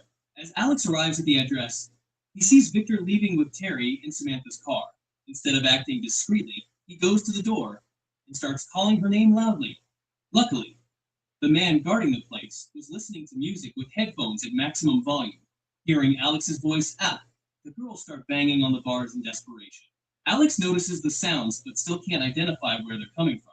While searching the area, he finds another area with several empty cages containing underwear, making it clear that something disturbing is happening there. He continues calling for Samantha until she regains consciousness. At that moment, Samantha and Violetta start screaming as loudly as they can. This time, Alex finally manages to locate the hideout using a metal pipe. He breaks the chain and forces his way in. As soon as he enters, Samantha urgently asks him to release the girls first. Alex uses the pipe to break the padlocks and quickly frees each one. Finally, he releases Samantha. Immediately afterward, he realizes that one of the girls is still trapped, too weak to stand up on her own. Without thinking twice, he picks her up in his arms. As they get ready to leave, Samantha explains that Victor was extremely dangerous and intended to take them to Romania. Violetta adds that the man responsible for feeding them is armed and very violent, revealing that he pushed Jenny, causing her to hit her head hard. They understand that they need to take her to the hospital immediately. As they leave, Samantha remembers seeing a van with the keys on the dashboard when she arrived. She says they need to get to the garage as quickly as possible. While the girls get into the vehicle, the man regains consciousness, realizes they've escaped, and grabs his gun to go after them, but he can't catch them in time. Meanwhile, Vitor receives the news and, overcome with rage, calls Samantha with threats. Alex advises her not to answer, saying that when they get to the police station, they can trace the call. But worried about her son, Samantha decides to answer when the phone rings again. Peter says she can keep the 2 girls from the academy, but demands that the other 4 be returned. He also makes it clear that the police shouldn't be involved, as only then will Terry be returned. Samantha replies that he can't do anything more, saying they are just minutes from the police station. Overcome with rage, Victor grabs a knife and cuts off one of his own son's fingers. He warns that if the girls are taken to the police, he will start sending parts of Terry every day until there is nothing left. Alex immediately intervenes, begging him to stop. Alex says he will do what he wants, but pleads with him not to hurt the boy.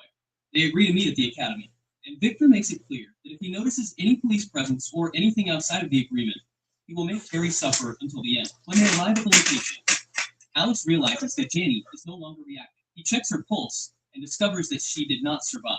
Shortly after, Victor arrives, accompanied by his men. He cuts the power to the building, leaving only the emergency lighting on. Next, he calls Samantha and informs her that his men are going to raid the academy. If they want Terry back, they'll have to hand over the girls. Alex replies that they want to see the boy first, otherwise there will be no deal. Irritated, Victor ends the call after insulting him. Before the raid begins, Victor gives clear orders. He wants Alex alive, as he intends to finish him off personally. He also orders everyone to wear masks to avoid identification by the cameras. Only Milan will be armed, as Victor doesn't want to harm the girls. In his view, this shouldn't be difficult, as he believes Alex is just a karate teacher. The men split up and enter through different entrances. Meanwhile, Alex hides the girls in a room and prepares to face the invaders, using everything he knows. He surprises the first opponents.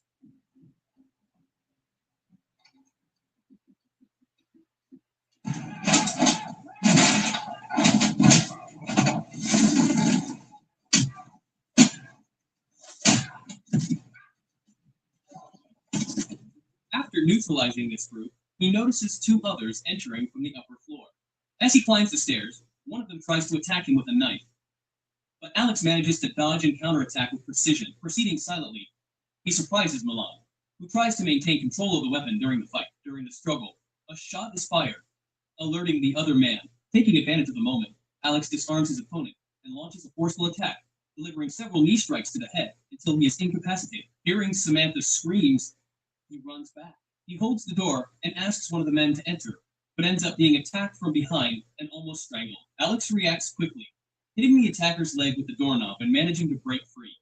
After that, boom, he grabs the gun and asks Samantha to open the door. He hands her the pistol and explains that if anyone tries to enter, she must shoot without hesitation. He also reinforces that she cannot leave under any circumstances and needs to be prepared for anything. Still shaken, Alex begins to rub his hands, showing his nervousness. At that moment, he hears someone trying to force one of the entrances. Unexpectedly, Milan regains consciousness and challenges Alex to continue the fight. Now confident in his physical advantage, Milan becomes conscious once more. Shortly after, the other men manage to break into the place, and Alex attacks without hesitation. Even after being knocked down several times, some still manage to get up to continue fighting. However, Alex is no longer trying to contain the situation, and his blows become increasingly aggressive. His techniques are no longer just for immobilizing. They begin to neutralize the enemies brutally. While facing one of the men, Milan reappears and surprises him with heavy blows.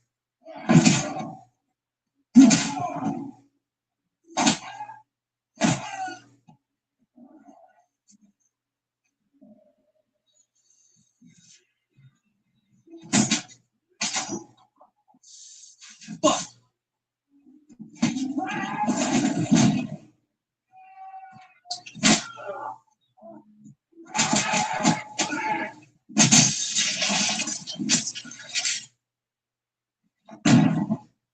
meanwhile, noticing the delay, Victor orders On to go and check what's happening. Upon finding Alex Eddie, Aiton confronts and challenges him, and the two position themselves in the center to fight. Aiton manages to avoid most of the blows and takes advantage of any opening to counterattack. Still, Alex continues to resist until he manages to land a sequence of direct blows. Trying to reverse the situation, Aiton grabs an improvised weapon and gains a momentary advantage. Alex reacts by using a bamboo stick to block the attacks. In an unexpected move, both end up losing their weapons, and Alex regains control of the confrontation. Overcome with rage, he breaks both of Ida's arms, ending the fight with a violent chokehold. Suddenly, Victor appears bringing Terry and points a gun at Alex, ordering him to lie on the ground. Realizing all his men have been defeated, yet he admits surprise, saying he didn't expect that from someone he considered just a karate teacher. Soon after, he asks where the girls are. Alex lies and claims they are no longer there, saying they were taken to the police station. Then, Victor points the gun at his own son. At that moment, Samantha appears holding a pistol and orders him to stop. Noticing her lack of experience, Victor mocks and provokes her, saying she might end up shooting her own son. Unable to act, Samantha lowers her gun and tries to convince him not to do anything. Victor accuses her of lying and gives her an ultimatum, saying she has 3 seconds to hand over the girls, or he will shoot Terry. He begins the countdown. In a desperate move, Alex and Samantha advance at the same time. Victor fires. Unlike Samantha, Alex is hit 3 times. Even gravely wounded, he crawls towards Victor.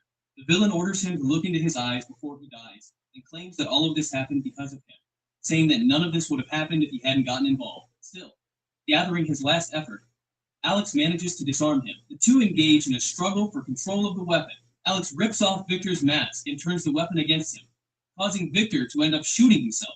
Gravely wounded and losing a lot of blood, Alex falls to the ground and begins to lose consciousness. When all seems lost, Samuel appears. He reveals that, while taking the girls to the police station, he saw the van and decided to follow them. 3 weeks later, we see Samantha pushing Alex's wheelchair with Terry beside her. He has just been discharged from the hospital to welcome him back. The student's parents organize a surprise. Upon seeing him, Violetta runs to him and hugs him, handing him a handy poster. Soon after, Julie approaches with her husband, who has just returned. They thank him again for everything he has done, saying they could never repay him. Alex replies that he doesn't need thanks, as he sees everyone there as part of his own family. The moral of the story shows us that true strength lies not only in the ability to fight, but in the courage to protect those we love, even in the face of fear and sacrifice. It also reinforces that past choices always have consequences, and that doing the right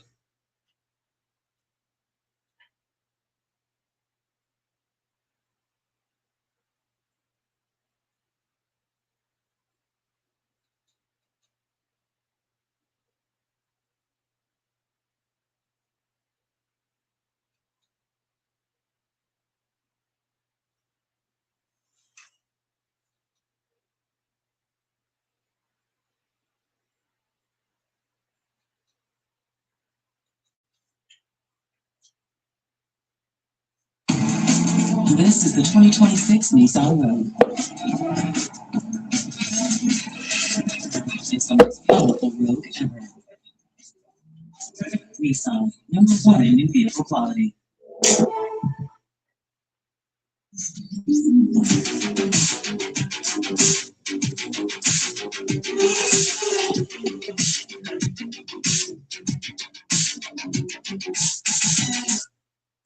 Hey everyone, today we'll recap the 2016 film Greater Footage. Okay, let's do another summary.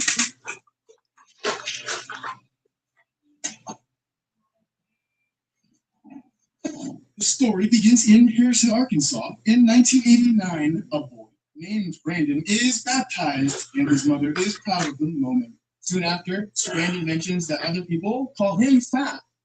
His mother replies that he was raised exactly that way for a reason, and that he shouldn't care what they say because only God knows what's best for him. At that moment, Mark, his older brother, takes a picture. Amanda approaches and congratulates him on his baptism. Marty gets annoyed immediately and corrects him, saying that brothers, making the discomfort with the confusion clear. On another occasion, while visiting his mother's house, Marty finds a message in the mailbox.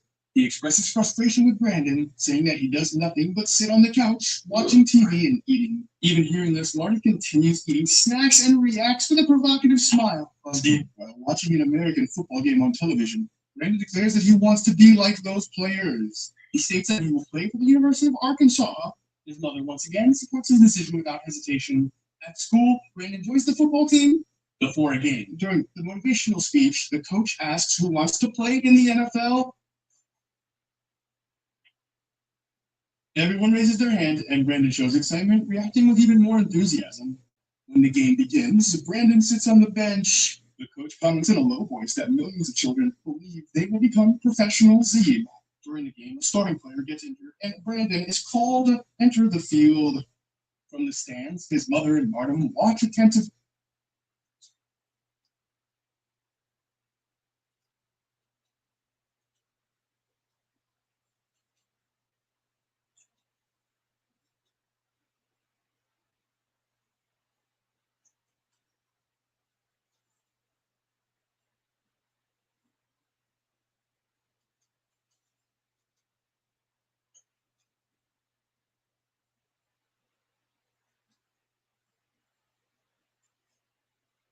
We're gonna play this classic game right here and get the energy all the way right. Y'all know it, it's a freestyle game, probably one of our most famous and favorites. It's called Pick Up and Kill It, Pick Up and Kill It, Kill It, Kill It, Pick Up and Kill It.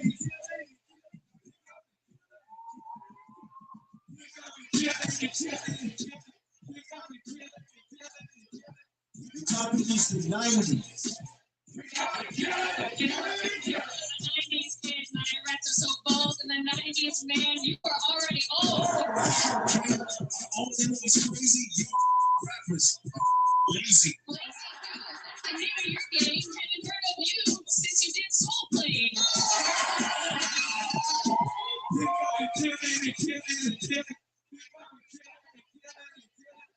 topic is the 30 test. DJ, stop playing. You made it clean. They're real. Peter Children. My babies are watching our mama. I want a glory, he said not the father. I'm not the father. Crazy man. Damn. What the you next? Yeah, he be crying, that ain't right.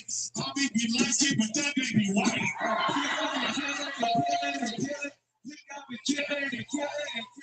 Pick up and kill it. The topic is battle of the sexes. Justina, you crazy. Your team is shook. Half of your teammates can't even cope. Boy, stop.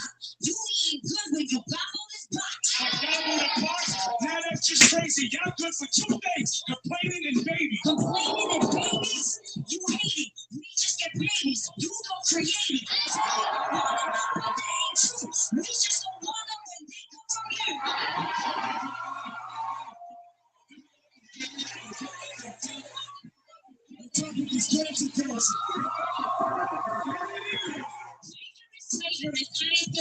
This CEO, don't mind the thought.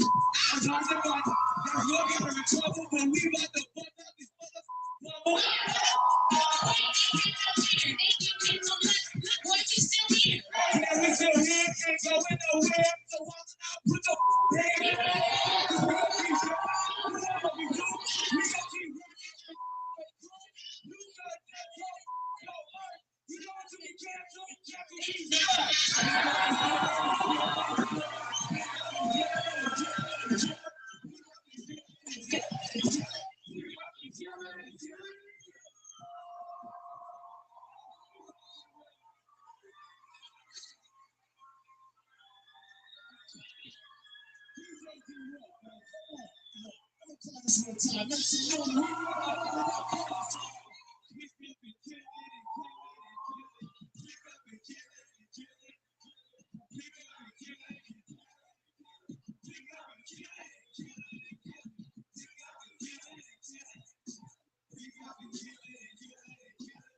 topic is camping.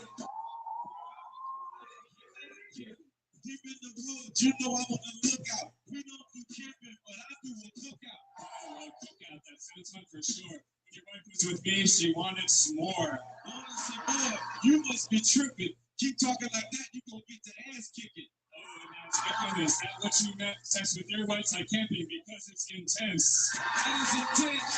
Think about the titties I talk about. Give it that up, baby.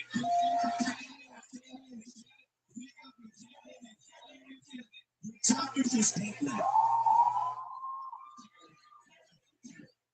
And now, Con and me, I hope they have a booster seat. Booster seat, that is no fun, but I'll order burgers because you have no buns. I have no buns. This food's not for you. I'll ask for a kids menu. Menu? Well, I would manager. I bet you want to speak to the manager. Speak to the manager? Okay, I could stand up straight and still sit on your face.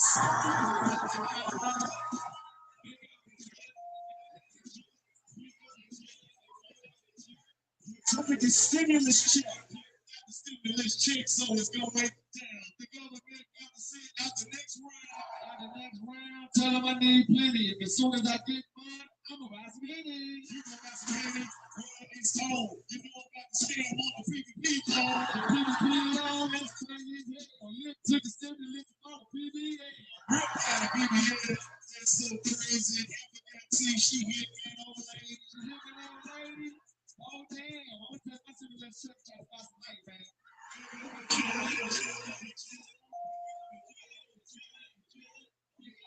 The topic is R&B groups. Talking to me, bro. I'ma keep it real. Heard you had a baby by a girl from Brazil. Tell you what to do. Do that. Yeah, hit the Cisco too.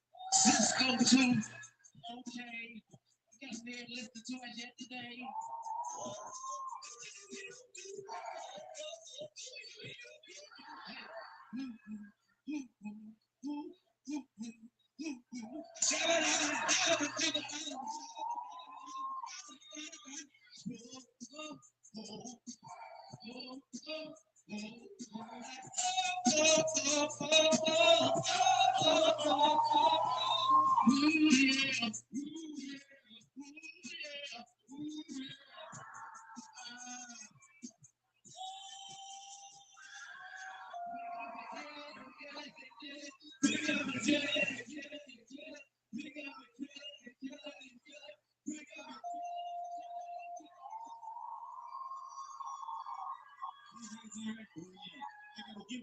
Team Evolution, make some noise for Team Evolution.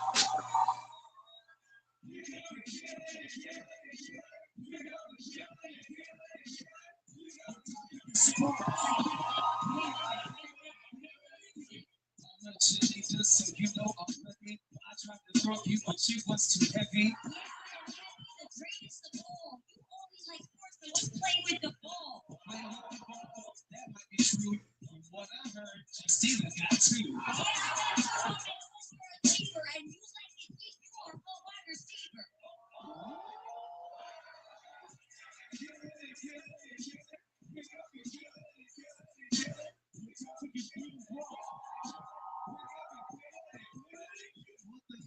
I used to serve Google when I was in college. All I ate was noodles. Noodles and noodles, been eating since 10. I pay my rent late. No food in my fridge. No food in your fridge. Oh my God, but no food, that is a lie. That ain't no lie, it's all how you handle it. When you go broke, you eat syrup sandwiches. Syrup sandwiches, I ain't gonna be mean, but you not eating as hard to believe. Hard to believe when you broke, you cheat. Hey, yo, bro, let me hold something till next week.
Oh yeah, it's true. I got a few spouses. You got your houses, or you got your rental. Watching your houses like these instrumentals.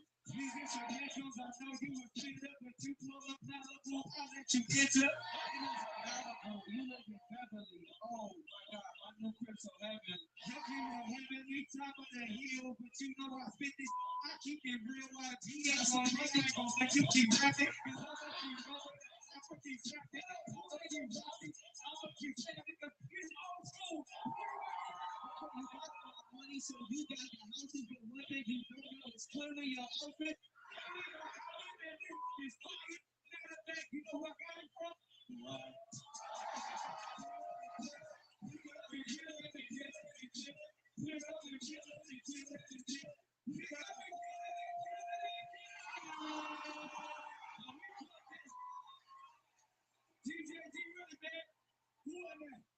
It was real close. It was real close. First of all, I gotta give it to the old school. Being naughty.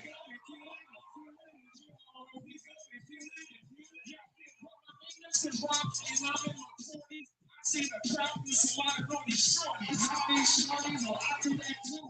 I got some a little on the school. Well, you know in school, but I'm old school. And I do this like I do. You do it like you do, well, I do too. You may be old school, but the new school true. You know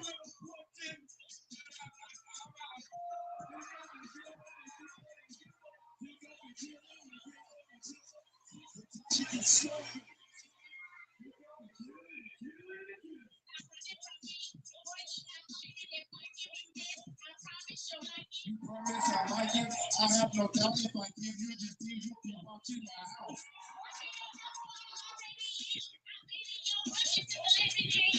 Girl, you too thirsty. Please get some water. Somebody gonna give me a strain in order.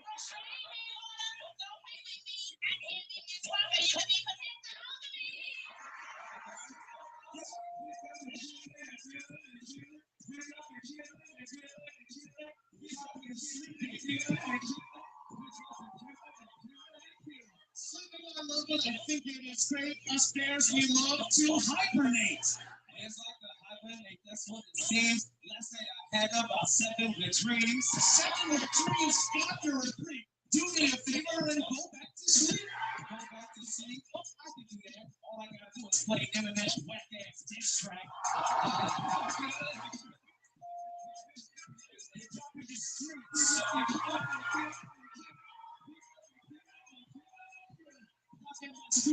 Y'all know what's up, what's high? All my time so we can kick you with a cannon. You know I'm chicken touch, I might nick you with the cannon. You say to me, boy, I don't even know what's me, boy. Check it out, I'll tell you about a beauty center. So long as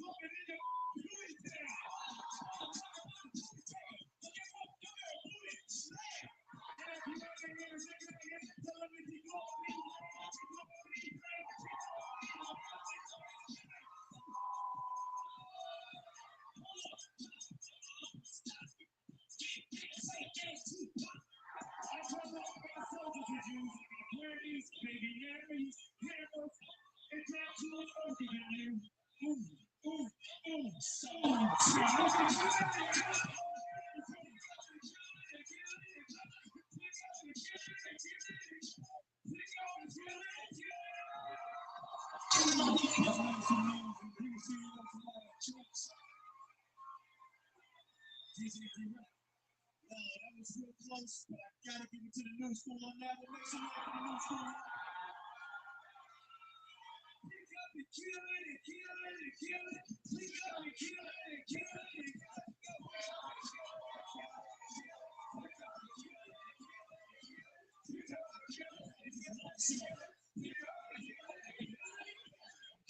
children, chasing the kick on, rubbing my booty, listen to tricks on, listen to tricks on, I just hope.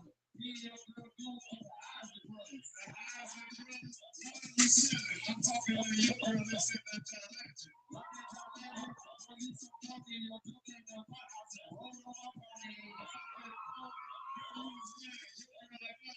It's a genuine. You know what you said? Your girl needs some jagged edge.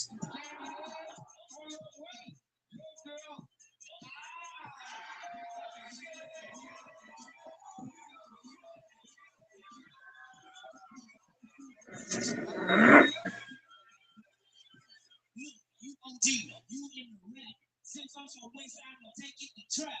Take it to trap, I take it to BK. I don't get down with that. He saying, she said, oh, music. Oh, don't abuse it. Oh, you know, and now I just running this music. Running music, I have to do it anytime I do it and choose it. Oh, choose it and glue it. You don't see like a go ahead, girl, do it. Well, I'll do it because I'm MC like new trap singers. Why y'all pants so tight?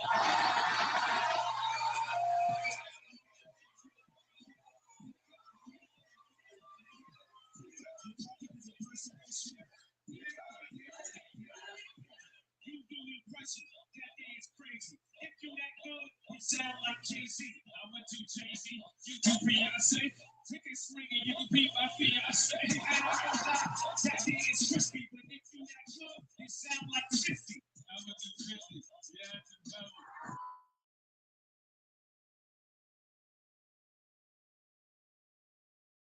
Sound like JC.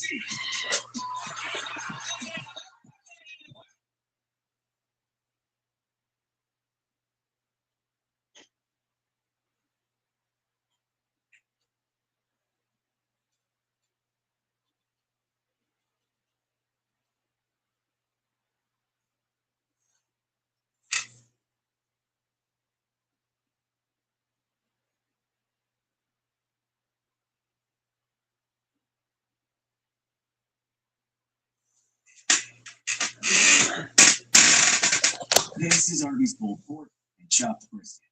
This is the juiciest making meat for up to 13 hours. And this is you forgetting time exists and getting lost in the sauce.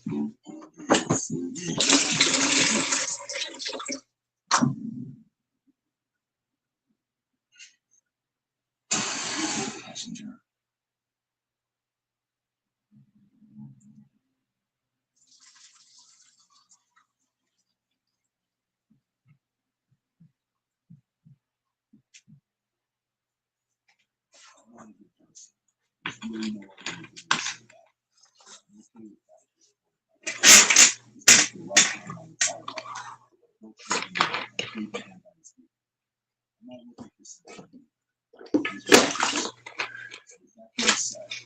If you understand why I'm telling this story, it's hard to believe now. The story I'm about to tell happened to me almost 20 years ago, back in the early 2000s. It's the worst I ever did. I was constantly going into trouble. Really, robbery, fighting, grand theft auto, the list goes on. It was this one horrible night where I came awfully close to getting what I deserved. Back then, it was about a 6-month period when I played this little game. I would drive to a different small town in the middle of nowhere every couple of days.